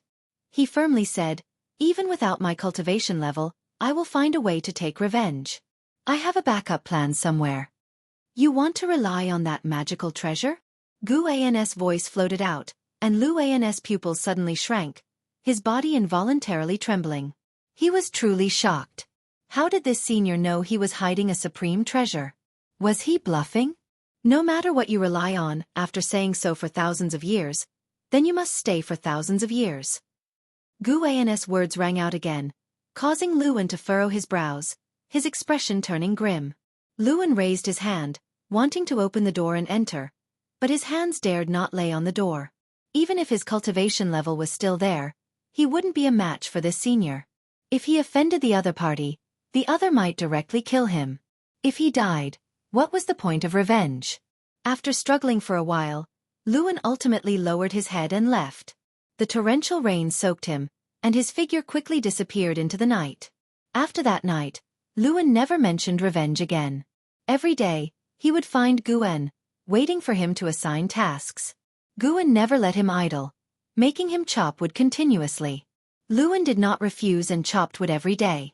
He noticed that despite all the wood he chopped, there weren't many new buildings on the island. He understood that this was a test from the senior. The senior saved him, not to merely toy with him. Unable to return for revenge was indeed regretful, but at least he was alive. He did not resent Guan for it, maintaining reverence and gratitude in his heart. The longer he stayed on the island, the fewer stray thoughts Lewin had. He gradually found meaning in staying, choosing to start over even though his cultivation level was lost. Thus, 1,000 years swiftly passed. Lewin continued chopping wood. His cultivation level recovered somewhat but was far from its peak. Guan most of the time stayed within the pavilion, and Lewin dared not disturb him recklessly. Until one day, a cultivator flew in, landing on the island. Lewin, who was meditating while facing the sea, stood up to look at him. "Are you a human race member? Why are you alone on this isolated island?" The cultivator frowned and asked. He appeared to be in his 30s, wearing a cyan robe, and looked stern. As soon as he frowned, Lewin felt the overwhelming pressure. Alone? Lewin couldn't discern the other's cultivation level. His intuition told him that the person before him was stronger than anyone he had met, excluding the senior on the island. Such a formidable presence couldn't sense the senior's existence. How high must the senior's cultivation level be? "I crossed space, was severely injured, and lost my cultivation level, resting on this island," Lewin answered, not revealing the presence of Guan. The cyan-robed Taoist immediately understood and said, "So you are an ascender. No wonder you are so weak. Your luck was quite good to land on this island. If you landed elsewhere, surviving would have been difficult." "Ascender." Lewin caught onto the critical information and hurriedly asked, "May I ask, Senior, where is this place in the heavens?" "This is Central Heaven. Don't know if you have heard about it. Over the long years, there have always been cultivators from the lower realms ascending. Nowadays, the world is not peaceful. Staying on this island can be a blessing." The cyan-robed Taoist answered. Lewin felt as if struck by lightning, eyes wide open. Central Heaven. He had heard of this place, from an elder. It was said Central Heaven was an immortal realm every cultivator aspired to reach. Only by ascending to Central Heaven could one hope to join the immortal class. The greatest wish of that elder was to ascend to Central Heaven. He actually arrived in Central Heaven. No wonder the spiritual energy here was so abundant. The cyan-robed Taoist slightly shook his head, then took out a secret manual and tossed it onto the beach. He leapt, turning into a sword light and disappearing into the sky. Lewin snapped back to reality, picking up the secret manual. Supreme Qi Absorption Technique? Lewin read the words on the cover, secretly amazed that the human race's language in Central Heaven was the same as in the realms he came from. The word supreme made him feel something extraordinary. He showed a hint of delight, as if obtaining a treasure, turning to head back to his residence. Over the past 1,000 years, with constant repairs, his residence now had 2 stories. He lived on the 2nd floor, with the 1st floor storing exotic treasures he collected, most washed ashore by the sea, considered rare material by him. That turn marked the passing of 10,000 years. 10,000 years later, Central Heaven was still dominated by the human race. All beings of heaven and earth feared humans who were insatiably expanding their territory, leaving nothing but massacre in their wake. The territory of the demon race was surpassed by the human race for the first time, especially with the supreme demon god seeking out demon race great powers everywhere. More human race cultivators passed through the Wuxia continent, while demon beings grew scarcer. Even disciples confined to the continent could sense the dire world trend. Human race cultivators' arrogance was thinly veiled, felt even in conversation. By now, humans firmly believed themselves to be the masters of heaven and earth. Guan stood on a cliff, gazing towards distant cities. At the present, a human cultivator was lecturing at the Taoist field of the beginningless. This was the first instance of such a situation. Though Wuxia disciples were inwardly uncomfortable, they refrained from showing it. An innate golden immortal dares to lecture. Those disciples truly have patience. Shen Zhen came beside Guan, remarked in amazement. Now, all second-generation disciples had achieved innate golden immortal status, and exceptional disciples from each generation had as well. In total, there were over 100 innate golden immortals within the beginningless, a remarkable number, making it a powerful force among the 3,000 great worlds. What of it? Even among those of the same realm, it's worthwhile to listen to others' Taoist techniques. Everyone's path is different. If someone is willing to lecture, it's a good fortune, Guan lightly chuckled. Today, his mood was fine as he decided to abolish Lu An's cultivation level and begin teaching him cultivation anew. In comparison to millions of years, the years Luan wasted were insignificant. You earlier said that humanity would decline at its zenith. Can it be considered at its peak now? Shen Zhen turned to observe Guan's profile, curiously asking.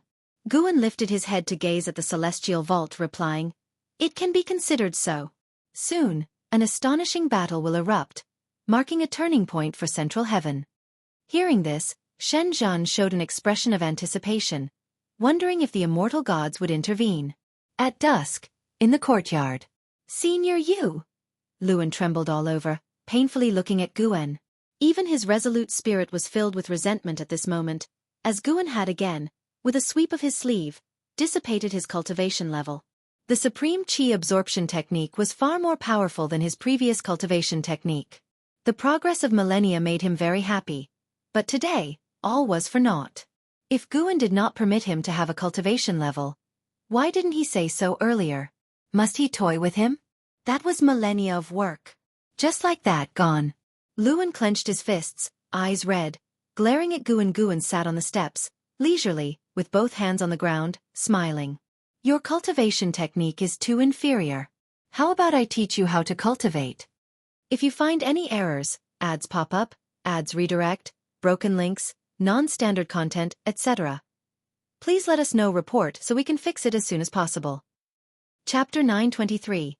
Battle with the Demon God. Hearing Guan's words, Luan, who was previously angry, froze for a moment as immense joy quickly enveloped his heart. The grievance of 10,000 years of effort dissipating vanished entirely, and he instinctively wanted to kneel before Guan, but he hesitated just as he bent his knees. He carefully observed Guan, and under the twilight, Guan's face was obscured by the eaves, making it difficult for him to discern his exact expression. "Could this be yet another jest?" Guan said leisurely. "Before you came to Central Heaven, your cultivation technique was already a mistaken path. You should have felt that once you get angry, it's very hard to control your emotions. You think there's another force manipulating you, but in truth, no one is plotting against you. It's just that your cultivation technique is flawed. It was a trap from the start. As for the supreme qi absorption technique, its creator will fall soon, and all who are bound by cause and effect with it will suffer the punishment of heaven. Counting this way, I've actually saved you 3 times. Luan widened his eyes, his expression shifting between gloom and brightness. After a moment of thought, he knelt on the ground and kowtowed heavily toward Guan. "The great grace of the senior, this junior will never forget." Luan bowed his head, speaking in a deep voice. Guan carelessly replied, "I saved you, taught you, not for repayment, just out of interest. No matter how great your achievements will be in the future, they have nothing to do with me, and you must not reveal our relationship. Just pretend this never happened, understand?" Luan lifted his head, looking at Guan with confusion. Why does this sound like a scene between Master Putti and Sun Wukong? Luan thought secretly. Even after spending so many years together, he still didn't know how to respond, as he still couldn't grasp Guan's personality and couldn't gauge Guan's likes or dislikes. In daily life, Guan always smiled gently, but when abolishing his cultivation level, he wouldn't hold back, and it was always very sudden.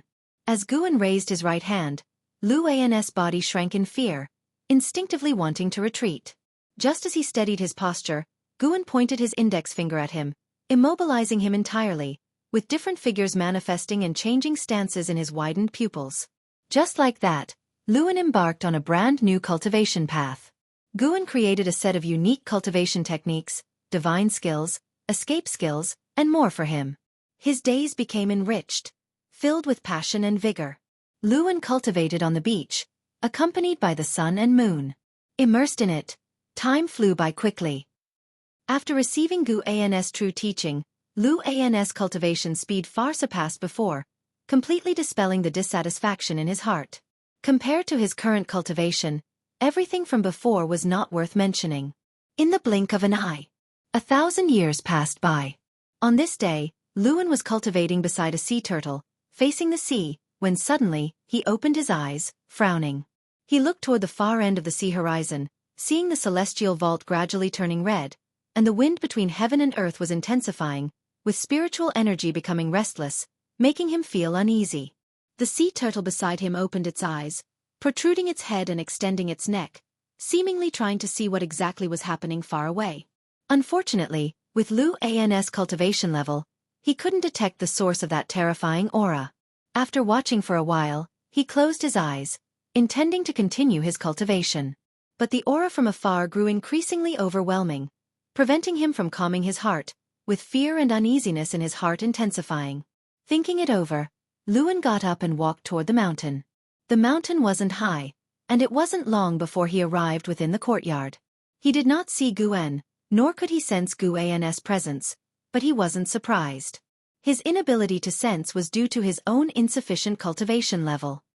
He respectfully bowed toward the pavilion, saying, "Senior, where does this pressure come from? What is about to happen?" Several breaths later, Gu An's voice emerged from within the pavilion. "The immortal gods are besieging the supreme demon god." Supreme demon god? Supreme. Luan seemed to think of something, his expression changing slightly, cautiously asking, "Could it be that the supreme chi absorption technique I previously cultivated originated from the supreme demon god?" The words demon god did not sound like good news. He also remembered Guan saying that all those bound by cause and effect with the creator of the supreme chi absorption technique would suffer the punishment of heaven. This compelled him to sympathize with the cultivator who passed on the technique to him. Even though they only chatted briefly, meeting at a whim, that person shared the cultivation technique with him. Such goodwill was rarely encountered. Even though he sympathized, he had no means to offer help. He certainly couldn't ask Guan to save that person. Such an act was too absurd. He was not like his old friend Wei Yi. When he thought of Wei Yi, the gloom in Lu An's heart lifted entirely. When he returned to the human world, he would show Wei Yi how formidable he had become. To this day, his relationship with Wei Yi remained good. However, with the eternal conflict between righteousness and demons, they could only maintain contact covertly. Following Gu An's cultivation, the demonic chi within him had dissipated. Now, anyone who saw him would find it hard to determine he was a demon cultivator, making him very much look forward to Wei Yi's expression upon seeing him. Luan still wished to inquire more, but thought it over, ultimately deciding to bow and take his leave. When it comes to matters involving the immortal gods, he felt it was wise to ask less to avoid inviting trouble. After he left, Guan took a step back into the Wuxia continent, where a play was about to unfold in the city. He found it very intriguing and wanted to witness it with his own eyes. Because many disciples emulated Guan by writing books, the stories circulating the continent were highly abundant. Therefore, some disciples had a spur-of-the-moment idea to enact these wonderful stories, experiencing the emotions of the characters in the process, and the viewers found it enjoyable. As a result, it became a cultural tradition, unique at least within Central Heaven, with only Wuxia having such a culture. The battle between the immortal gods and the supreme demon god was earth-shattering, with the battle's overwhelming pressure constantly spreading, eventually covering the entire Central Heaven. Above the clouds, Li Xuanmiao and a group of immortal gods gazed down at the great battle unfolding below, the land engulfed in rolling dust, with lightning intersecting everywhere, and gales howling, as if there were a great dragon whirling around. Upon closer inspection, one could vaguely see more than 10 interwoven figures. At the edge of the battlefield stood towering figures, with the celestial Tao golden light forming a grand formation, isolating this battlefield. Though the ground was sinking, it did not extend to the mountains beyond the formation. "That Prince Taihao is so powerful. I remember he's the youngest son of heaven, right?" "Yes, indeed the most junior son of heaven, but for him to earn the name Taihao reflects the emperor's high regard for him. Not only is Prince Taihao formidable, but those immortal gods are also very strong. Judging by their coordination and divine skills, they seem to come from the same immortal sect?" Looks like the supreme demon god will end here. The immortal gods in the clouds discussed, while Li Xuanmiao fixated on the rolling dust below, his pupils reflecting the posture of the supreme demon god wielding the demon soldiers. For some reason, Li Xuanmiao felt a sense of unease, as if something dreadful was about to occur. At this moment, a purple light emerged from deep within the dust below, and immediately, the entire world darkened. The surprised immortal gods instinctively looked up, soon fixing their eyes on the celestial vault above. Strange eyes filled the firmament, varying in size, yet each identical, with violet pupils, cold and enigmatic. If you find any errors, ads pop up, ads redirect, broken links, non-standard content, etc., please let us know report so we can fix it as soon as possible. Chapter 924. The beginning of the myth on the beach. Lu En, who had just sat down not long ago, suddenly felt something and opened his eyes abruptly.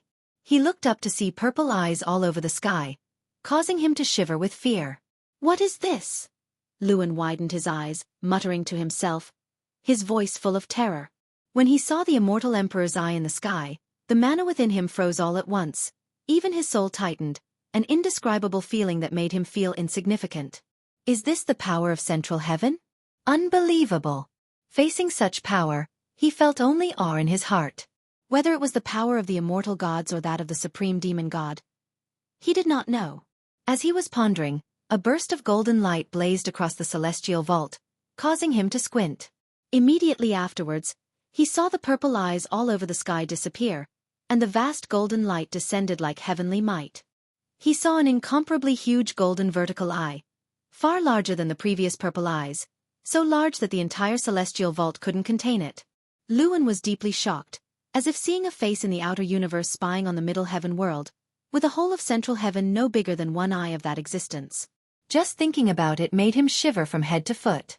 The golden vertical eye gazed upon the human world, and at this moment, all the Wuxia disciples on Wuxia continent were looking up at this vertical eye. Guan, who was watching a play within the city, saw the disciples on stage being drawn away by the heavenly might, stopping their performance. He shook his head slightly and rose to leave. His departure caught the attention of some disciples, who thought Guan was going to investigate the situation. After leaving the theater, Guan returned to the mountain of no end. Shen Zhan was also watching the golden vertical eye on the celestial vault. She did not question Guan, for his return meant that the anomaly in the sky could not affect Wuxia. She stared at the golden vertical eye, beginning to deduce, but unfortunately, she couldn't see anything. The golden vertical eye surveyed all things in heaven and earth, shaking the hearts of all living beings. It seemed to scrutinize all existence on this land, making all living beings feel fear and gradually lowering their heads, not daring to meet its gaze. For a long time, the golden light dissipated, and the heavenly might suppressing all beings vanished. When all beings looked up again, the golden vertical eye had disappeared, and the terrifying aura of the supreme demon god was also gone. This battle seemed to have ended, and the entire world fell into silence. 100 years later, on a lonely island, Guan sat on a turtle shell, guiding Luan to cultivate a set of fist techniques. He repeated the punches, throwing them one by one, seemingly without any special attributes, yet he did not feel bored. While practicing, Luan turned to look at Guan and curiously asked, "Elder, was the supreme demon god killed by the immortal gods?" He had harbored this doubt for a long time and finally couldn't resist asking today. Guan was holding a book, and he replied casually, "Didn't completely die, but now it's worse than death." The supreme demon god was forcefully suppressed by Emperor Taihao, his physical form annihilated and his soul thrown into the heavenly prison, continuously tormented by endless celestial punishment. Thus, all powers of the heavenly Emperor Taihao were reclaimed. The immortal gods who had once been loyal to him began to be investigated, and each day some of them had their immortal positions stripped and were cast into the heavenly prison or reincarnation.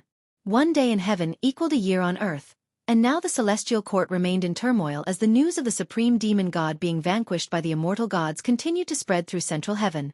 Many years later, tales of Taihao slaying the supreme would circulate in central heaven. By then, Taihao would have become the celestial emperor, while the supreme would be depicted as the demon ancestor, the most evil existence in central heaven since antiquity. And those who cultivate the supreme qi absorption technique? Luan asked further. They will die in the future celestial tribulations. This answer secretly startled Luan. Could the heavenly Tao control the celestial tribulation? Guan followed up. Because of the supreme demon god, humans in this realm will be hunted by all races under heaven and earth. If any creatures pass by this island in the future, you'd best hide to avoid getting involved. Luan asked in surprise. Elder, what about you? Aren't you part of the human race? Guan did not answer, which made Luan's heart skip a beat. He suddenly realized that he didn't know anything about the elder, not even the elder's name, let alone his true form. Habitually, he presumed all sorts of dangerous situations. The more he thought, the more frightened he became.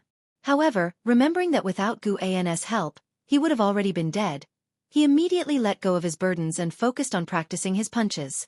This set of fist technique seemed ordinary, but its sorcery was profound.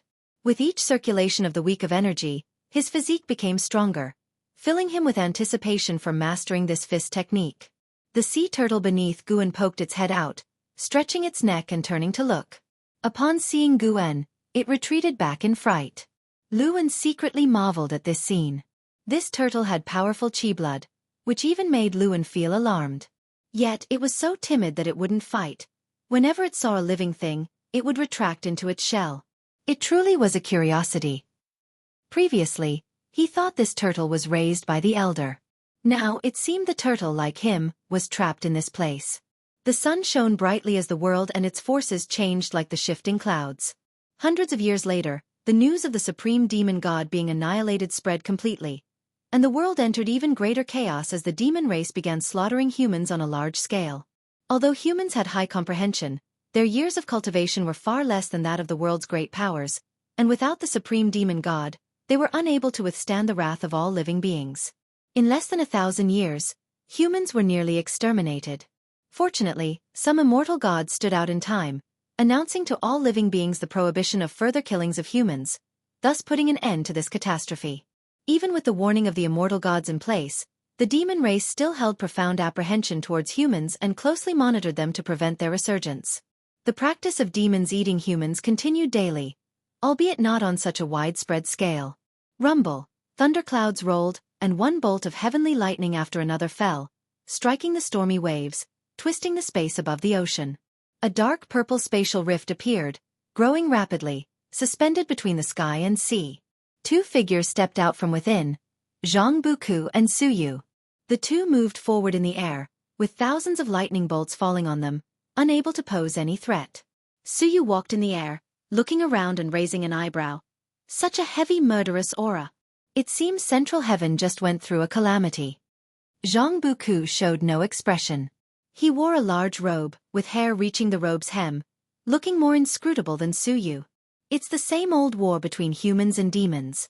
It seems Central Heaven is no different from the Great Thousand World. Zhang Buku spoke coldly.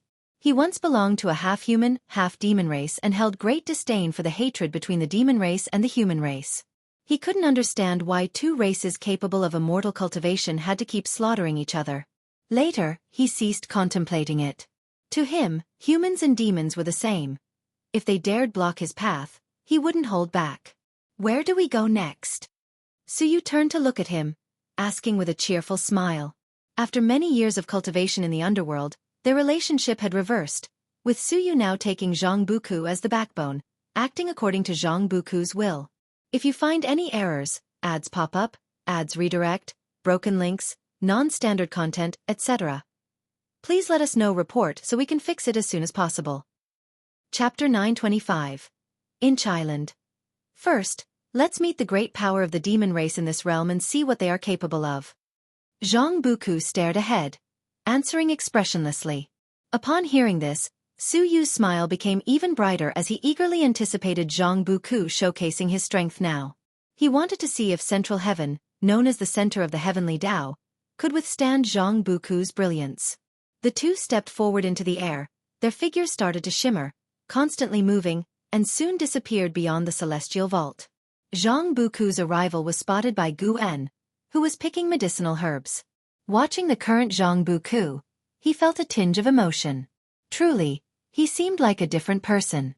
The Zhang Buku now possessed the demeanor of a great power, and carried an intimidating aura. After the conclusion of the battle between immortals and demons, the Nine Nether Emperor was severely wounded, yet the Celestial Emperor bestowed him a chance. The cost was the Celestial Court beginning to take over the underworld. As Central Heaven developed, the Celestial Court also attacked the underworld, establishing the order of ghosts and gods. This time Zhang Buku came to Central Heaven as a rightful representative of the underworld to spread the Tao, leaving behind the legend of the 6 paths of reincarnation. As long as he didn't go too far, the immortal gods wouldn't stop him. If the future remains unchanged, Zhang Buku will become an ancient myth of Central Heaven, his name to be remembered forever. Regardless of how one sees it, Zhang Buku is considered to have attained the Tao. Guan no longer needs to be so concerned for him. It's worth mentioning that Zhang Buku has already found his father Zhang Chuanqiu in reincarnation. Unfortunately, Zhang Chuanqiu has gone through countless cycles of reincarnation, and no longer remembers him. Now, he's trying to find a way for Zhang Buku to recall the memories of that lifetime. Senior brother Zhang, who would have thought we'd have the chance to meet again? Guan spoke to himself, a smile on his face as images from long ago surfaced in his eyes. The ghost mother of ephemera, curious, asked, "Senior brother Zhang? Master, do you have other senior brothers?" All along, she only heard Guan acknowledge Li Ya as his senior brother. Now hearing of another senior brother Zhang, naturally piqued her curiosity. "Yes, I have 3 senior brothers. Back then, along with senior brother Li Ya, the 4 of us were menial disciples in the profound valley of the outer Taishan sect." Guan began to recount the past. The story was plain, yet to the ghost mother of ephemera, it felt very heartwarming. Zhang Chuanqiu was steady, Li Ya was cold, Meng Lang lived up to his name, reminding her of the scenes of them playfully bickering. She sighed within, realizing her master truly valued past connections. What did these 3 have to deserve such attention from him? In her view, her master must be an entity that has lived countless years. In this lifetime, he wasn't even reincarnated. Surely, back in the Taishan sect, he was concealing his cultivation level. With unparalleled cultivation, yet able to calmly associate with mortals, what a broad mindset. She always felt it was her master who accommodated Li Ya. Li Ya lacked the qualities she found impressive. Without her master, she doubted Li Ya could even reach the Zizai immortal realm. Of course, she thought the same about herself, which was why she held Guan in such high esteem. Guan could sense her inner thoughts but never pointed them out. Everyone has their own ideas, kept secret. Without voicing them, who could blame them? He casually recounted Zhang Buku's story as well, which impressed the ghost mother of ephemera more than Zhang Chunkius. Half human, half demon, rejected by both races, wandering aimlessly, stirred deep sympathy within the ghost mother of ephemera, reminding her of herself. "So, Zhang Buku came to Central Heaven and even resurrected your senior brother?" she curiously asked. Guan nodded with a smile. She sighed, "I wonder how that cultivator Zhang Chuanqiu would react upon learning your true cultivation level." Imagining herself in her master's shoes, she realized he truly had great patience, a quality she should learn. The 2 conversed as they continued collecting medicinal herbs. Once Guan finished harvesting herbs, he left alone, with the ghost mother of ephemera watching him leave with a basket in hand. Guan walked leisurely through the fields, continuing into the forest until he reached the isolated island where Luan resided. He walked down the mountain path, seeing Luan cultivating on the beach. Setting all else aside, Luan's attitude towards cultivation greatly satisfied him. With perseverance and constant effort, along with his Saint Tao intent, how could Luan not become remarkable? Guan came to the side of a sea turtle and reached out to stroke its shell. Though the turtle seemed afraid of him, it never left the island. Luan thought it was trapped, but in reality, it chose to stay. Perhaps Guan's Tao intent made it feel that staying would bring Fu Yuan. Though the turtle couldn't speak, its spiritual intelligence was not shallow, harboring its own thoughts. "Do you think I should name this island?" Guan spoke suddenly, startling Luan, who opened his eyes and turned to look at him. Luan's gaze was filled with resentment. Guan always appeared unpredictably, impossible to detect. Though had been startled before, each time left his heart trembling. He worried that more shocks like these might lead him to demonic possession. Despite feeling wronged inside, he didn't dare express it, following Guan's words and suggesting, "How about Inch Island?" Guan found amusement in the name but appeared puzzled, asking, "Why the name Inch?" "Because you resemble Master Pewty. And aren't you forbidding me from revealing your name?" Thinking to himself, Luan awkwardly replied, "It just came to mind. Inch is good. Within an inch lies the world. Within an inch is the Great Tao. The Great Tao is vast, yet can also be small. From now on, this island shall be called Inch Island." Guan smiled gently, laughing lightly. He wasn't afraid of coincidental names. Chinese mythology should be fictional. Even if there were real figures, they couldn't be that powerful. Otherwise, how could the great infinite demon ancestor toy with Earth so easily? Noticing Guan agree to the name, Lu An's expression turned peculiar. "Continue cultivating. Make the most of your time. Don't wait till you leave, then regret not cherishing the present," Guan said lazily, then turned to walk in another direction. He planned to fish on another part of Inch Island. Here, fishing was truly fishing. He was growing fond of this island. He didn't intend to inform the Wuxia disciples of the island's existence, wanting a place to be alone. Watching Gu An's back, Luan thought this island would become a holy land someday. He stopped pondering, continuing his cultivation. The senior was right. He had to seize the time. Even if 1,000,000 years felt far off, he didn't want to miss the chance. Since following Gu An in cultivation, he realized this 1,000,000-year journey wasn't torment but a rare opportunity hard to come by again. 1,000,000 years later, Wei Yi should still be alive. Maybe Wei Yi would become a leader of the righteous Tao. Then, when he sought Wei Yi out again, he would surely surprise him greatly. The mere thought of it made Lu Angguang's mouth curve upwards uncontrollably. If you find any errors, ads pop up, ads redirect, broken links, non-standard content, etc., please let us know. Report so we can fix it as soon as possible. Chapter 926. Emerging from nowhere after the supreme demon god was annihilated, Central Heaven entered another high-speed development phase. The celestial Tao destiny continued to rise, and every few years, astonishing new beings were born. After experiencing a great massacre, the human race's destiny was severed. Countless human cultivators died during the celestial tribulation, and in terms of talent, each generation was weaker than the last, transforming a once powerful race that struck fear in all living beings into something weak. Because of this weakness, the demon race lowered their guard and no longer focused on the human race, and internal competition began within the demon race. The 7 demon emperors of the demon race each occupied territories, recruited soldiers, and expanded their forces rapidly. As the number of demon soldiers increased, their territories bordered each other, inevitably leading to conflicts. Thus, internal strife began within the demon race. In this grand context, great powers started to establish other races, with the human race's former might still fresh in their memories. Taoist techniques began to flourish, various races were born, and the entire world presented a vibrant vitality.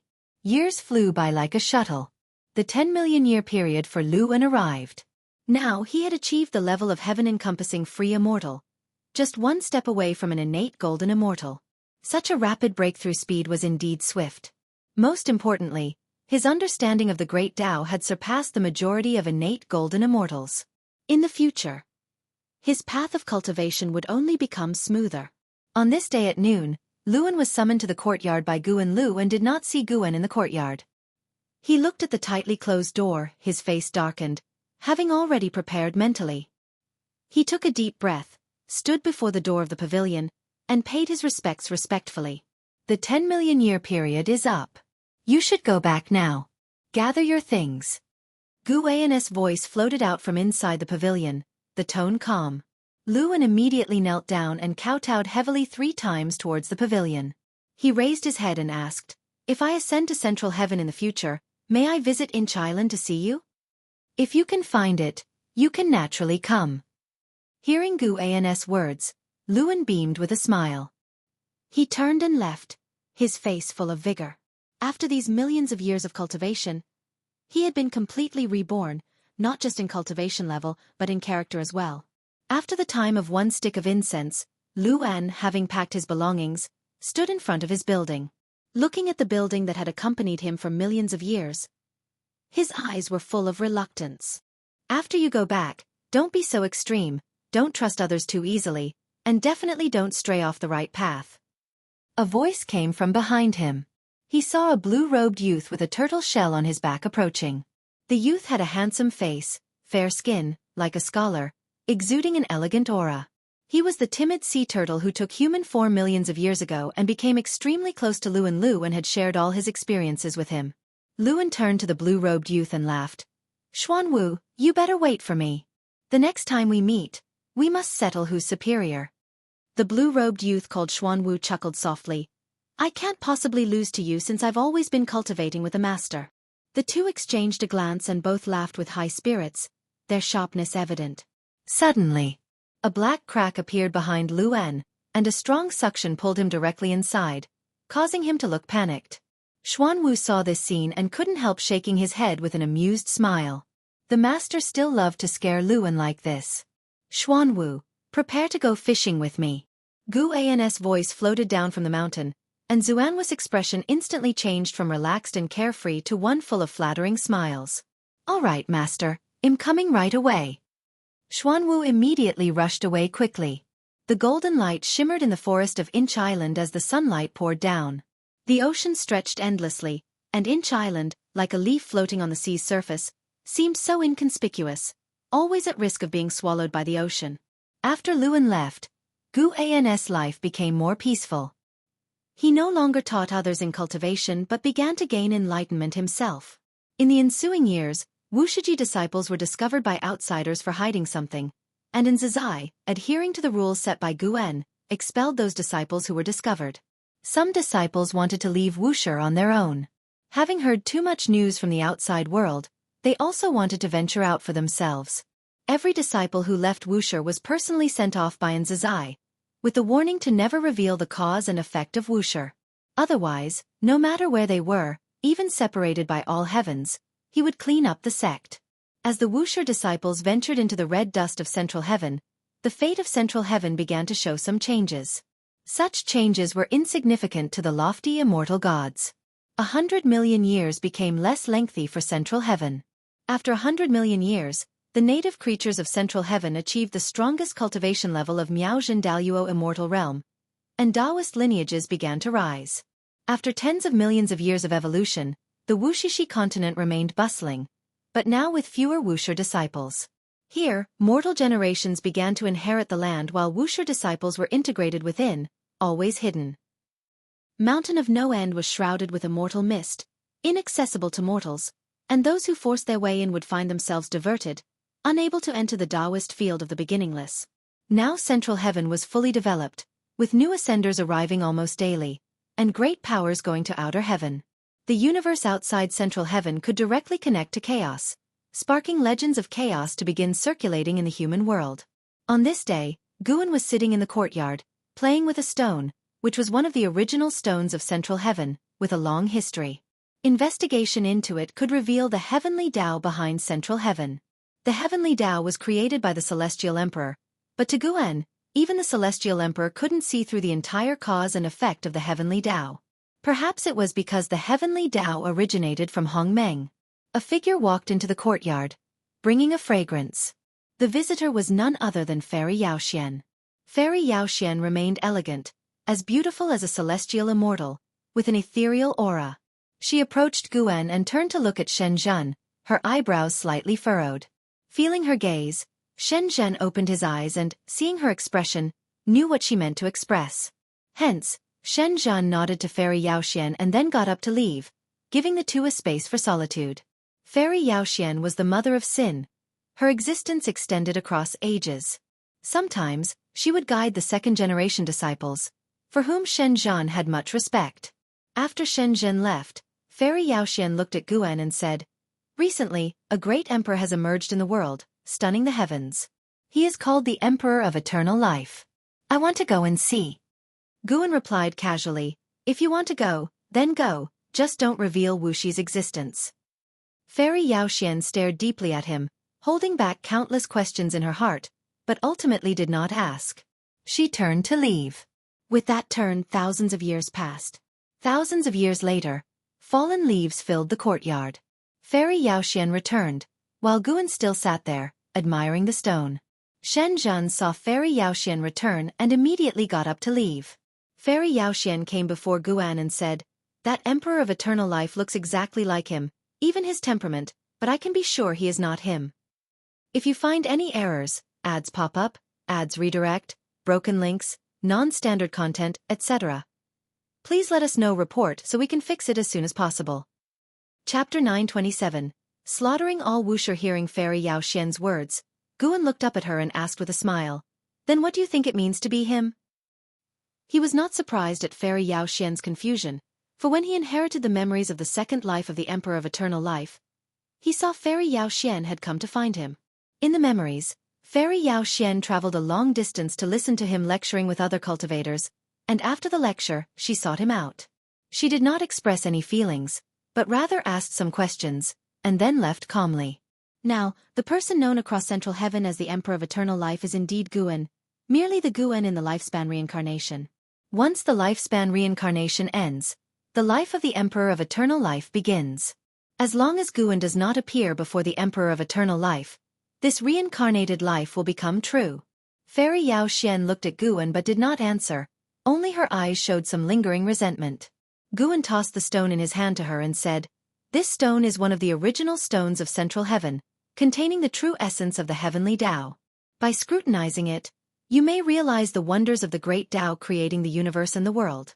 Perhaps you can find the essence of your own existence through it." Fairy Yao Xian looked at the stone in her hand, her brows furrowed. This stone looks so ordinary.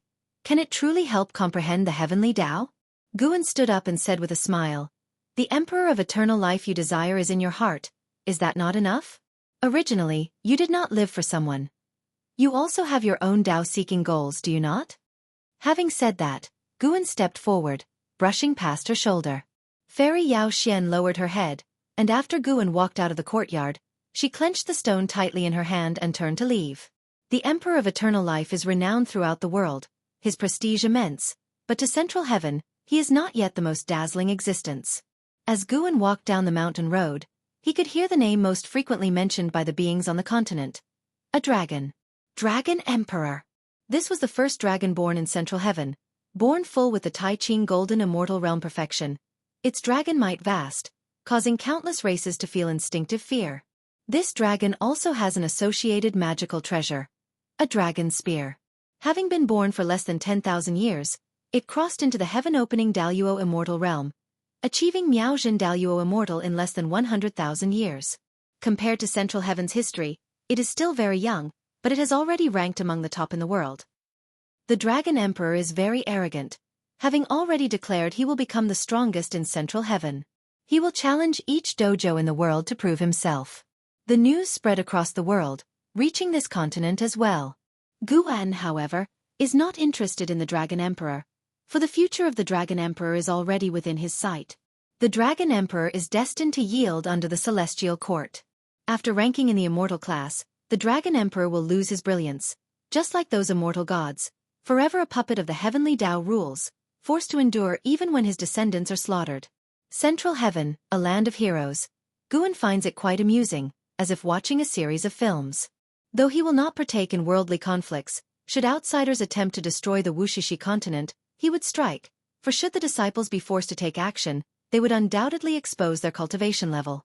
In these circumstances, the continent gradually spread tales of immortals, with the mountain of no end shrouded in immortal mist, preventing outsiders from entering.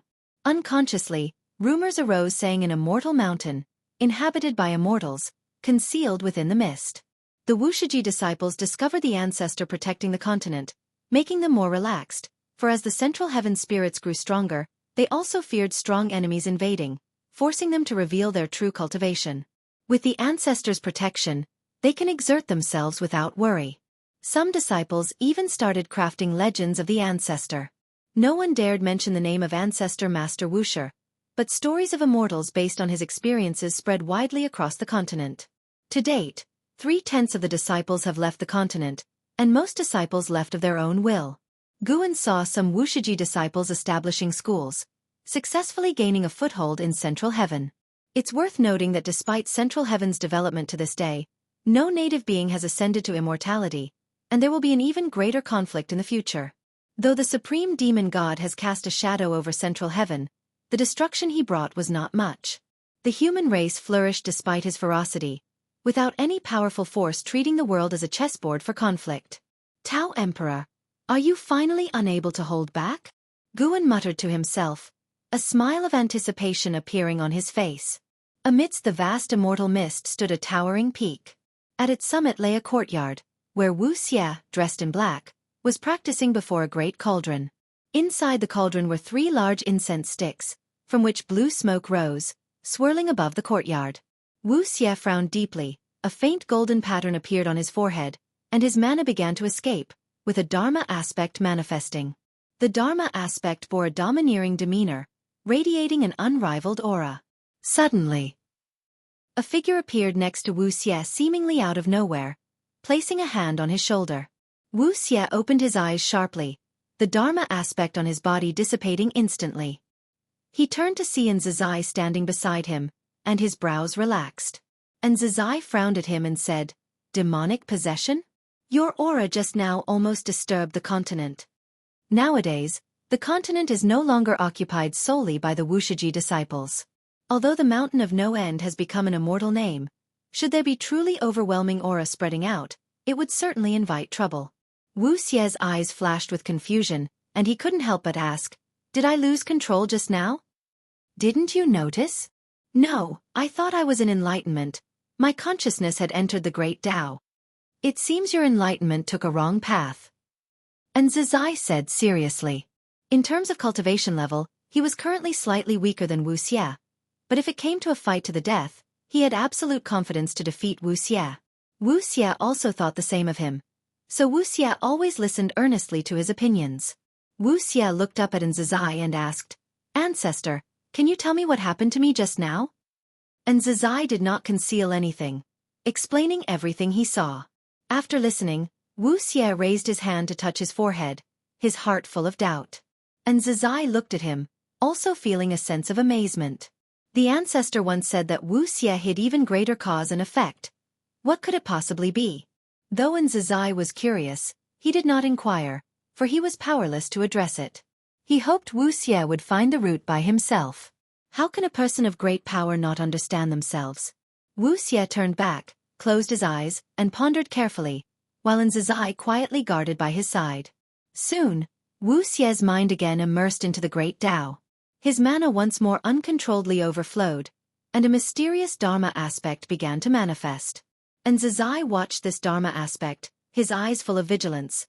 This Dharma aspect's form was unlike Wuxia's. He was puzzled in secret, who is this? Seeing Wuxia's aura grow stronger, Nzazai had to act again, waking Wuxia. As soon as Wuxia opened his eyes, he showed a look of terror. He looked up at Nzazai and said with a trembling voice, "Ancestor, I seem to have caused trouble. He is coming to find me and wants to slaughter all of Wuxia. If you find any errors, ads pop up, ads redirect, broken links, non-standard content, etc. please let us know report so we can fix it as soon as possible." Chapter 928. Heaven Sent Providence, who? So arrogant? Nzazai's face suddenly turned gloomy, for someone dared to threaten Wuxia, which was the greatest insult to him. Who dared to boast they would slaughter all of Wuxia? In his heart there was no fear, only anger. Wuxia tried hard to calm himself, recalling he said, "I also don't know who he is. He is a Taoist emperor. He forced me to accept his power. I felt something was amiss and refused. Afterwards, he threatened me, saying he would come to me himself, to annihilate those of the same path as me." Those of the same path made Wuxia think it referred to fellow disciples of Wuxia. Nzazai pondered for a moment and said, "Come with me, we will go see the ancestor." Upon hearing this, Wuxia was about to speak but stopped himself. Though he seldom communicated with the ancestor, what he cared about most was the ancestor's opinion of him. Nzazai said solemnly, "This matter is no longer just about you. It's trouble for the entire Wuxia. Don't delay important matters for the sake of saving face." After hearing this, Wuxia immediately stood up and took a deep breath. Thus, the two left the mountain peak, heading to the Mountain of No End to find Gu and Webnov. L.C. However, Guan was not at the Mountain of No End, so they could only wait for his return outside the courtyard. They waited for several days. When Guan returned, Nzazai was the first to welcome him. "Don't worry, you continue cultivating. I will personally handle the trouble for Wuxia," Guan said with a smile, leaving Nzazai slightly stunned. Before Nzazai could respond, Guan stepped forward and entered the courtyard. Wuxia watched Guan walk past him, instinctively opening his mouth. Ancestor, that person is a Taoist. He hadn't finished speaking when he saw Guan raise his hand, signaling him to stop speaking. He could only pause, staring blankly as Guan entered the courtyard. Once Guan's figure disappeared from their sight, Wuxia turned his head to look at Nzazai, his face full of bafflement. Nzazai, however, smiled and said, "Then continue cultivating. This shows that all the cause and effect of that person is within the ancestor's view." Saying this, Nzazai's eyes were filled with expectation. He wanted to see the scene where that arrogant person knelt before the ancestor to beg for mercy. Wuxia had always known the ancestor was strong, but exactly how strong he wasn't sure, yet the feeling the mysterious Taoist emperor gave him sent chills through him. With his current cultivation level facing that Taoist emperor, he couldn't muster any resistance, as if he was confronting the great Tao itself. Is it really okay? Wuxia thought anxiously, frowning deeply. Nzazai didn't say much to comfort Wuxia. He just patted Wuxia's shoulder and turned to leave. Wuxia looked back at the courtyard. The pavilion belonging to the ancestor had its doors and windows all closed. He could only suppress the unease in his heart and leave as well. In the years that followed, Wuxia found that he no longer encountered that Taoist emperor, and his enlightenment returned to its former smooth and tranquil state. He suspected it was the ancestor's doing, allowing him to completely let go of his inner unease and focus on cultivation. Rather than relying on the ancestor's protection, he more wished to be the one who protected Wuxia. The sky was filled with red clouds. A large river spanned across the wilderness, dividing the land in two. The river's waters surged and roared, stirring up rows of splashes on both banks, magnificently grand, the momentum overwhelming. On one of the riverbanks, Liya and Martial Resolution sat drinking together, with a small table between them laden with cakes and fruits, very exquisite. Having finished a cup of wine, Martial Resolution praised, "Brother Li, I didn't expect you to have such elegance. At our cultivation level, we have long practiced fasting. Few people are like you, preparing wine and snacks." Liya laughed and replied, "I learned it from junior brother Gu. No matter how high his cultivation, wherever he goes, he always has the leisure to enjoy everything, appreciating the world with a mortal's perspective. I find it quite right. After all, we are all mortal, that's our starting point." Speaking of Gu, and Martial Resolution also felt deeply, sighing, "I wonder where brother Gu is now." "Don't worry, with Central Heaven's development trend, he will surely come eventually. With his kind of personality, he seems not to like being in the limelight, but in reality, he loves to be part of the excitement," Liya said with a chuckle. Meeting Martial Resolution in Central Heaven brought him both surprise and deep emotions. Without Guan, perhaps neither he nor Martial Resolution would have reached here. Although he wasn't clear on how Martial Resolution came here, intuition told him it certainly had something to do with Gu, and Martial Resolution shared the same thought, both pervaded with confidence, but they wouldn't deny Guan's significance to them. The distance between Central Heaven and the celestial spirit great world was incredibly vast. The two hadn't seen each other for hundreds of millions of years, yet reuniting here, the fate brought new sensations to their Tao hearts. After discussing Guan, Martial Resolution mentioned a major event happening in the world today, curiously asking, "That Xuanji Emperor challenges the Dragon Emperor and wants to propagate the Primordial Tao Emperor. What do you think? What are his chances?" The Primordial Tao Emperor is a kind of great Tao destiny, influenced by Guan, which Martial Resolution and Liya unintentionally embarked upon. They never associated the Primordial Tao Emperor with Guan because the Primordial Tao Emperor was so profound, akin to the immortal position of the immortal gods, as if it was the great Tao itself, naturally existing. Liya restrained his smile, contemplating seriously, and said, "I've met both the Dragon Emperor and the Xuanji Emperor. Although the Dragon Emperor's talent is daunting, I feel Xuanji Emperor has a higher chance of winning. After all, that guy once traversed the path of the great Tao, leaving behind a great reputation in the 3,000 great worlds.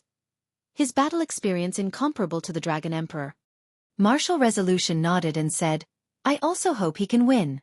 If the Primordial Tao Emperor spreads in Central Heaven, it will be beneficial to your and my cultivation. The Primordial Tao Emperor is a kind of great Tao destiny. The more cultivators, the stronger they are, the stronger it becomes, and the more it helps the cultivators in return. The Primordial Tao Emperor can aid them in better enlightenment, making it an important support in their cultivation, both holding great anticipation for it." Just then, a flake of golden snow descended from the sky, landing between them.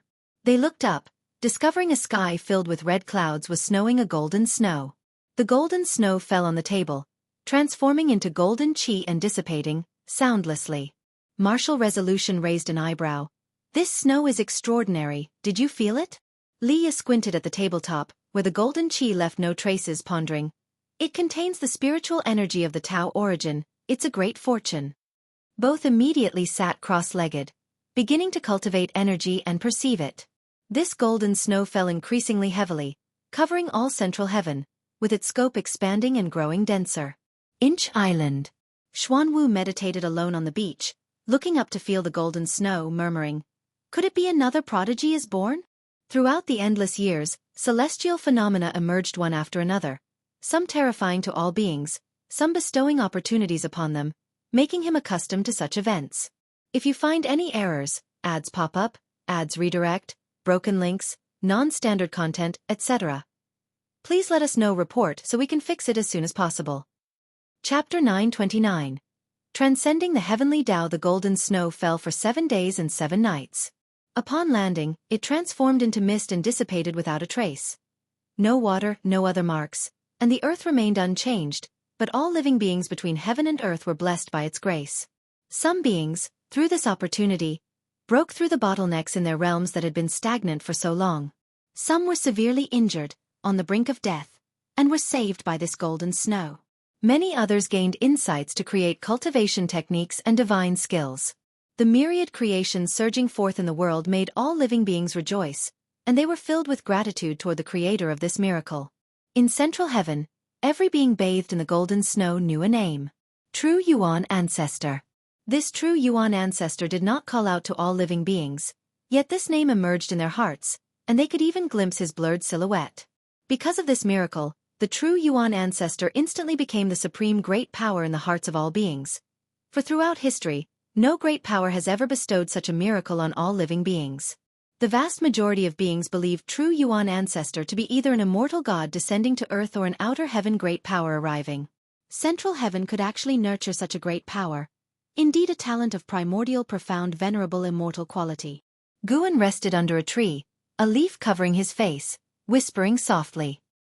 He was alone in this grove, unafraid of being overheard. This true Yuan Ancestor is a newly born being of central heaven, and this miracle was bestowed in celebration of his birth, also letting all beings know of his existence and power. True Yuan Ancestor was born as a heaven-opening Daluo immortal, surpassing all beings in talent.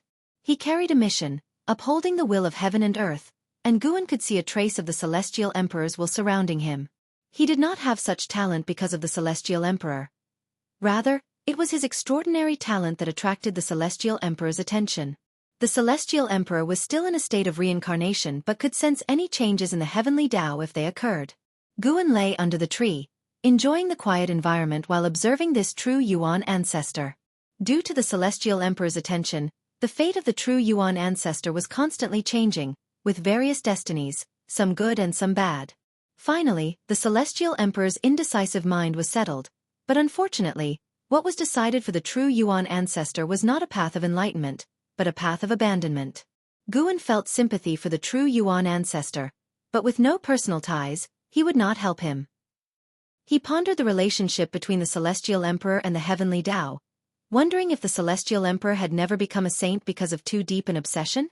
The celestial emperor's desire to control the myriad things of the heavenly Tao was exceedingly strong. Although he seemed to be above all, distant from all beings, in reality, the fate of all beings lay in his hands. Even though Guan had attained sainthood, he found that the holy Tao was not fixed. During the growth of his lifespan, he contemplated the different paths to sainthood. Even as a saint, he could not help others achieve sainthood. The primordial Tai true saint transcends even the great Tao. Every saint is equivalent to an entirely new great Tao, a stronger great Tao. Observing the path to sainthood is about observing how to create the great Tao. True Yuan Ancestor is the greatest talent in the history of Central Heaven, but the future may not be so. Guan watched True Yuan Ancestor, peering into the myriad things of all beings, seeing things even the Celestial Emperor could not see. The heavenly Tao creates heavens and earth. Heavens and earth create living beings, and among these beings hides a power that surpasses the heavenly Tao. This is a very deep force, not caused an effect or destiny, but an enigmatic power. This profound power gives all beings the hope to transcend the heavenly Tao. Guan immersed himself, entering the consciousness of the heavenly Tao. To him, the heavenly Tao now posed no obstacle.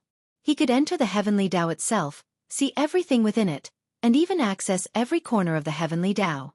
In the valley, long willows with pink petals swayed in the wind, countless petals danced, and colorful butterflies circled. A stream ran through the valley, and beside it stood a white-haired elder in golden clothes, tall and with an ethereal aura. He gazed at his reflection in the water, brows furrowed. He was the true Yuan ancestor that all beings remembered.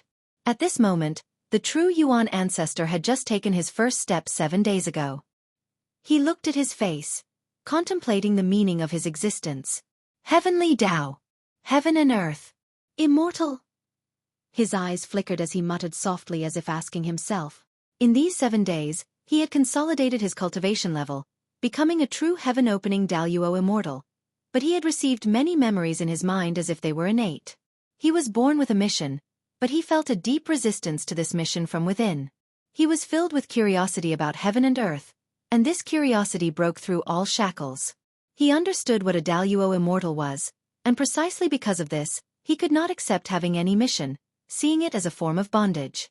Is it truly my own thoughts, or has heaven and earth, even the heavenly Tao, imposed them upon me? These words of the true Yuan ancestor were not spoken aloud. He felt that doing so would bring trouble. For some reason, from the moment he first opened his eyes, although he was curious about heaven and earth, there was also a deep-seated vigilance. He felt the presence of countless atmospheres on earth, but none were the same as his own, none felt akin. He even wanted to obliterate those atmospheres because they caused him discomfort. After much thought, true Yuan ancestor turned and walked out of the valley. He walked slowly, contemplating every step. True Yuan ancestor bestowed Fu Yuan upon all beings, yet they did not know of his resistance toward them. In the years that followed, those grateful to him continually sang his praises, revered him like a god, and he heard these remarks while among the world, but he took no joy in them, becoming more vigilant instead. He always felt as if everything he saw and heard was guiding him.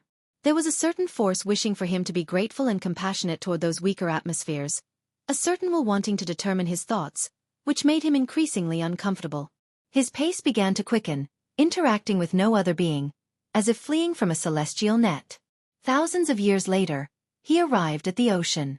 The beings atop the ocean were many, but there were few distractions, bringing him a bit of comfort. Though he was comforted, Guan was not. On Inch Island, Guan sat fishing on a rocky outcrop, accompanied by Xuanwu, looking at the sea, a sense of helplessness in his heart. Why was this fellow flying toward him? True Yuan ancestors' inclinations confirmed Guan's suspicions, that all heavenly Tao creatures possess the power to break free from the heavenly Tao, but this power is challenging to lead forth. Though merely a heaven-opening Daluo immortal, true Yuan ancestor could perceive the celestial emperor's will. Such an instinct was more fearsome than his talent. When true Yuan ancestor resisted the celestial emperor's will, his fate became blurred, his destiny branched, forming countless paths and extending infinitely. At this rate, true Yuan ancestor will eventually become an existence intolerable to the heavenly Tao.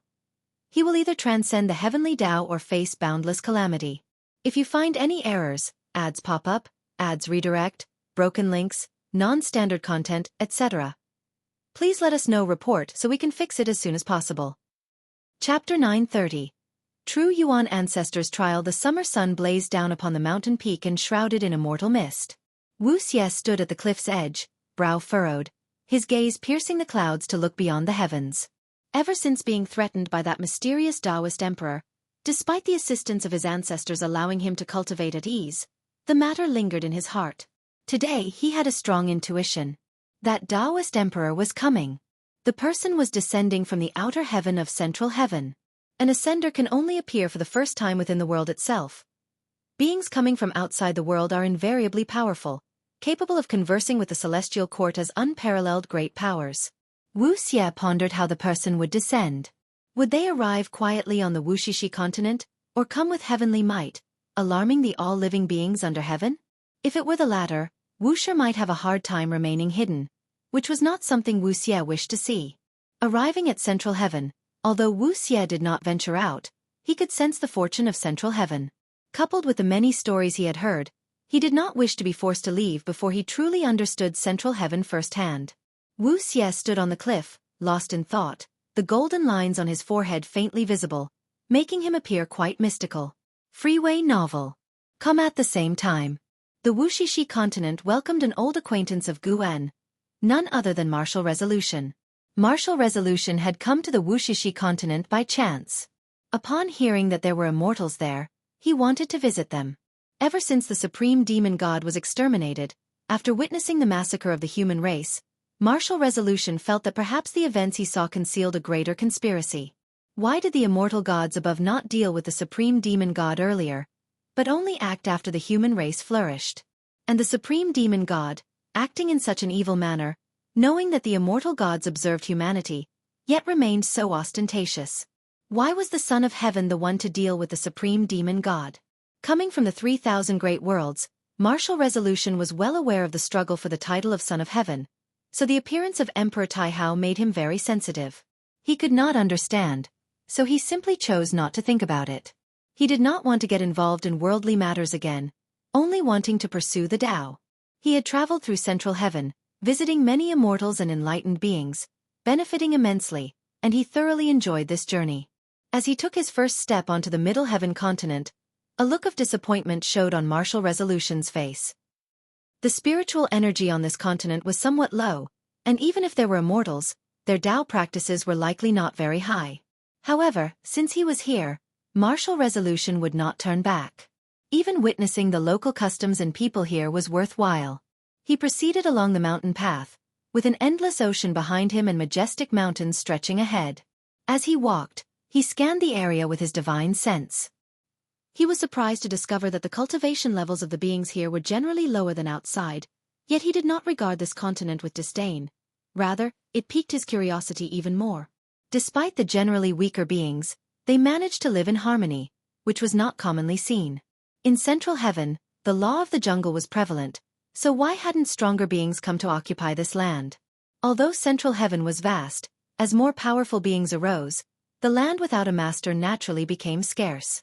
At this moment, Martial Resolution seemed to sense something, instinctively turning to see a black-robed man appear on the hill behind him. This black-robed man, with disheveled hair, resembled a ghost. He was barefoot, holding a bone staff in his right hand, embodying darkness itself. Merely standing there sent chills of terror through Martial Resolution. Now close to the heaven-balancing golden immortal realm, even Martial Resolution felt his hackles rise when faced with this person. Martial Resolution frowned, subconsciously wanting to inquire of the other person. But the black-robed man took a step forward, directly crossing over to stand in front of Martial Resolution. The two were less than 20 centimeters apart, their eyes meeting. Martial Resolution's pupils dilated abruptly, and he instinctively wanted to step back, yet he was enveloped by an unimaginable sense of oppression, unable to move. Martial Resolution saw the icy killing intent in the other's eyes. Primordial Tao Emperor? Foolish, but your cause and effect are not simple. For now, I'll spare you. Get lost, or you will be buried along with the all-living beings of this continent. The black-robed man said coldly. As the words fell, Martial Resolution breathed a sigh of relief, stumbling back a few steps, fear etched upon his face. The black-robed man snorted coldly, turning into a black wind that swept past Martial Resolution. Martial Resolution instinctively turned to look, only able to see him disappear into the distant forest, unable to trace his movements. Buried? Martial Resolution recalled the man's words, his heart pounding in terror. Judging from the suppression earlier, he was by no means a match for this person. He had no cause and effect with the creatures of this continent, and naturally would not be buried for them. All he felt was a sigh in his heart. Such a harmonious land was about to be destroyed. Indeed, every place in Central Heaven was filled with savagery and killing intent. Martial Resolution stopped thinking about it, leaping into the air towards the distance. At the same time, in the forest, the black-robed man's neck was held by a hand, raised high, both his hands clutching that hand, a look of fear and despair on his face, entirely different from when he faced Guan earlier. Who exactly are you? The black-robed man asked with a trembling voice. Facing the person before him, he had no power to resist. The other appeared so quickly that he was captured before he could react. Guan held the black-robed man, an amused smile on his face as if discovering an interesting toy. He was too lazy to converse with the black-robed man, directly snapping his neck. Crack! The black-robed man's eyes bulged, and then he quickly shrank, falling into Guan's hand, transforming into a crooked-necked wooden figurine clad in black clothes, resembling a puppet.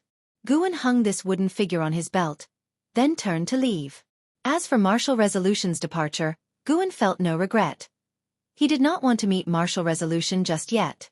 Since the supreme demon god was exterminated, Martial Resolution's mood had remained heavy, and amid such emotions, his limit on lifespan continued to increase, with his future Tao practice limit also rapidly rising.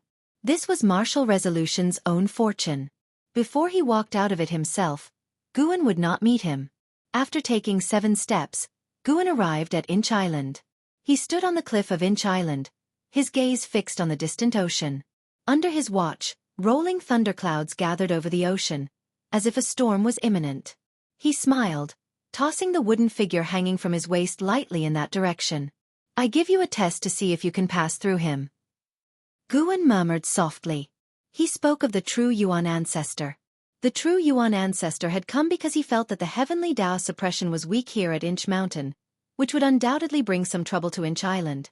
However, a meeting of fate was at hand, and Guan was willing to give him a chance. This black-robed man was no simpleton. He was a genuine Tao Extreme Daluo Immortal, also a Taoist emperor. He was a servant of the creator of the Taoist emperor, here to force out Guan, trying to expose Guan to the celestial Tao immortal gods. Unfortunately, this creator had underestimated Guan's Tao practice. As for why he did not dare to show himself, it was because he too feared the celestial court. The heavenly Tao did not allow him.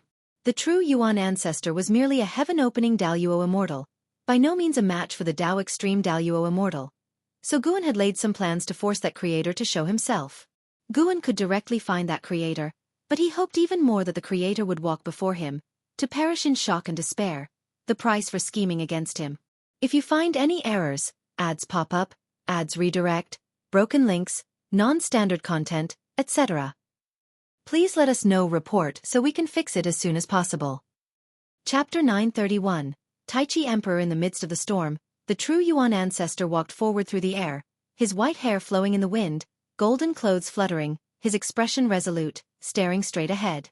His gaze suddenly fell towards the west. Following his gaze, amidst the raging waves, there was a small island standing quietly. Regardless of how fierce the surrounding waves were, this island was never inundated. He hesitated for a moment, then flew towards that small island. He didn't deliberately fly into this sea region, but encountered sudden changes in the weather along his way. At first, he didn't pay attention, but later he couldn't fly out of this sea region, realizing that he might have inadvertently entered a forbidden area set by the rules of heaven and earth. There are many such forbidden areas, created by the rules, causing creatures to lose direction, or to sink into decadence and rot, with effects that vary. Having traveled extensively, the true Yuan ancestor remained calm, believing he could break through with his abilities. However, reality was not what he expected. After a long time without being able to break free, the true Yuan ancestor became cautious. Now, finally seeing an island, he had to investigate. Perhaps the exit lay on the island. He quickly flew onto the island, hovering in the air, frowning as he inspected, soon drawn to a particular spot on the island. He raised his right hand, commanding from a distance. A wooden figure swiftly flew to him. He didn't touch it, keeping a distance of 20 centimeters from his palm. He furrowed his brows, carefully examining the wooden figure. Across the entire island, only this wooden figure emitted life energy, making him very uncomfortable. His intuition told him that the formation of this forbidden area was related to the wooden figure before him. He probed the wooden figure with his divine sense, and his expression changed dramatically, immediately releasing the figure, letting it drop. Watching the figure fall into the forest below, he tightly frowned. He turned and flew into the distance, afterward exerting all his strength, flying in various directions, yet he couldn't escape the sea domain. He couldn't even expel the storm clouds, as if trapped in a boundless world of torrential rain, without a way out. Several hours later, the true Yuan ancestor returned to the island, entering the forest, found the wooden figure fallen among the grass. His eyes became resolute, deciding to release the terrifying presence within the wooden figure. Born as a heaven-opening Daluo immortal, he had never fought before. He disliked fighting because since birth, he wanted to destroy the energies that displeased him, fearing submission to such instincts. But now, perhaps it was time to test his power, to break barriers with his strength. He still had untapped greater power. The true Yuan ancestor cast a spell on the wooden figure, smashing it instantly. A surge of black fog erupted, swiftly engulfing the entire forest. Amid the dazzling and strange chaos void, a vast star cloud concealed countless realms. These realms appeared like continents, surrounded by various lights, as if stones encased in bubbles. Above these realms, a piece of curved wood pierced through the star cloud, and on the curved wood stood a figure. This was a man dressed in a dark red robe. His features youthful and handsome, hair black and white intertwined, loosely draped, surrounded by multicolored streams of air, causing his robes to gently flutter. He sat on the curved wood, body leaning against a small table, one hand supporting his cheek, posture lazy. He slowly opened his eyes, his gaze emitted brilliant light, akin to two appearing suns, brightening the entire void. That feeling again, unable to deduce, what divine presence are you? F. Re. E. W. E. B. N. O. V. L. C.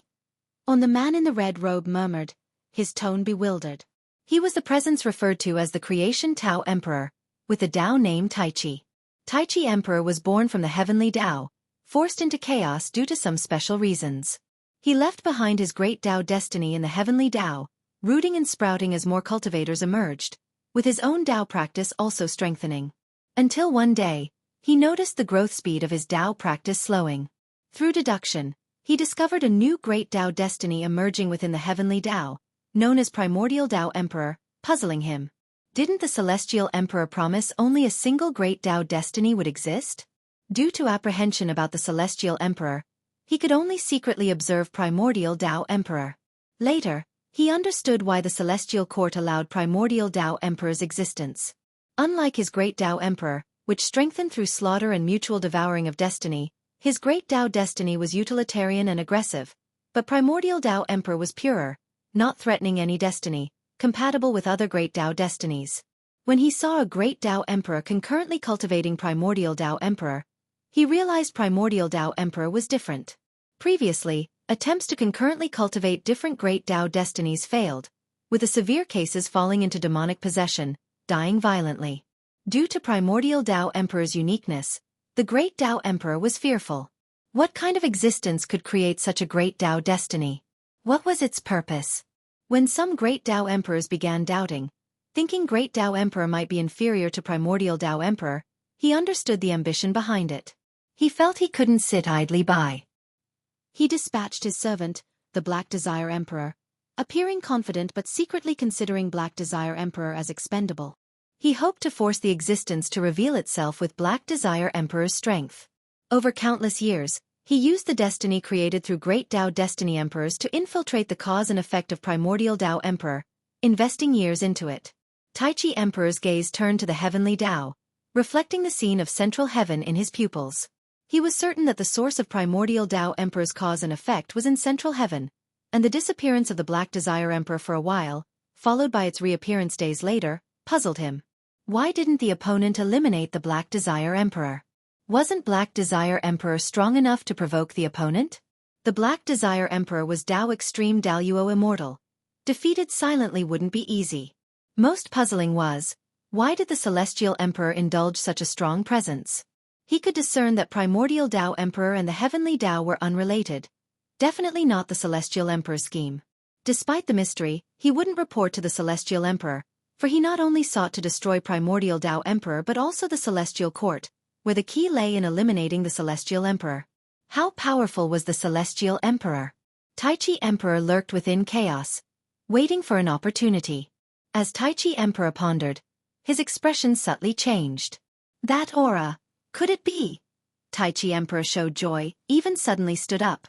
He sensed the aura of Black Desire Emperor fighting. The joy wasn't for Black Desire Emperor, but the heavenly Tao creature confronting him. Such cause and effect, such aura.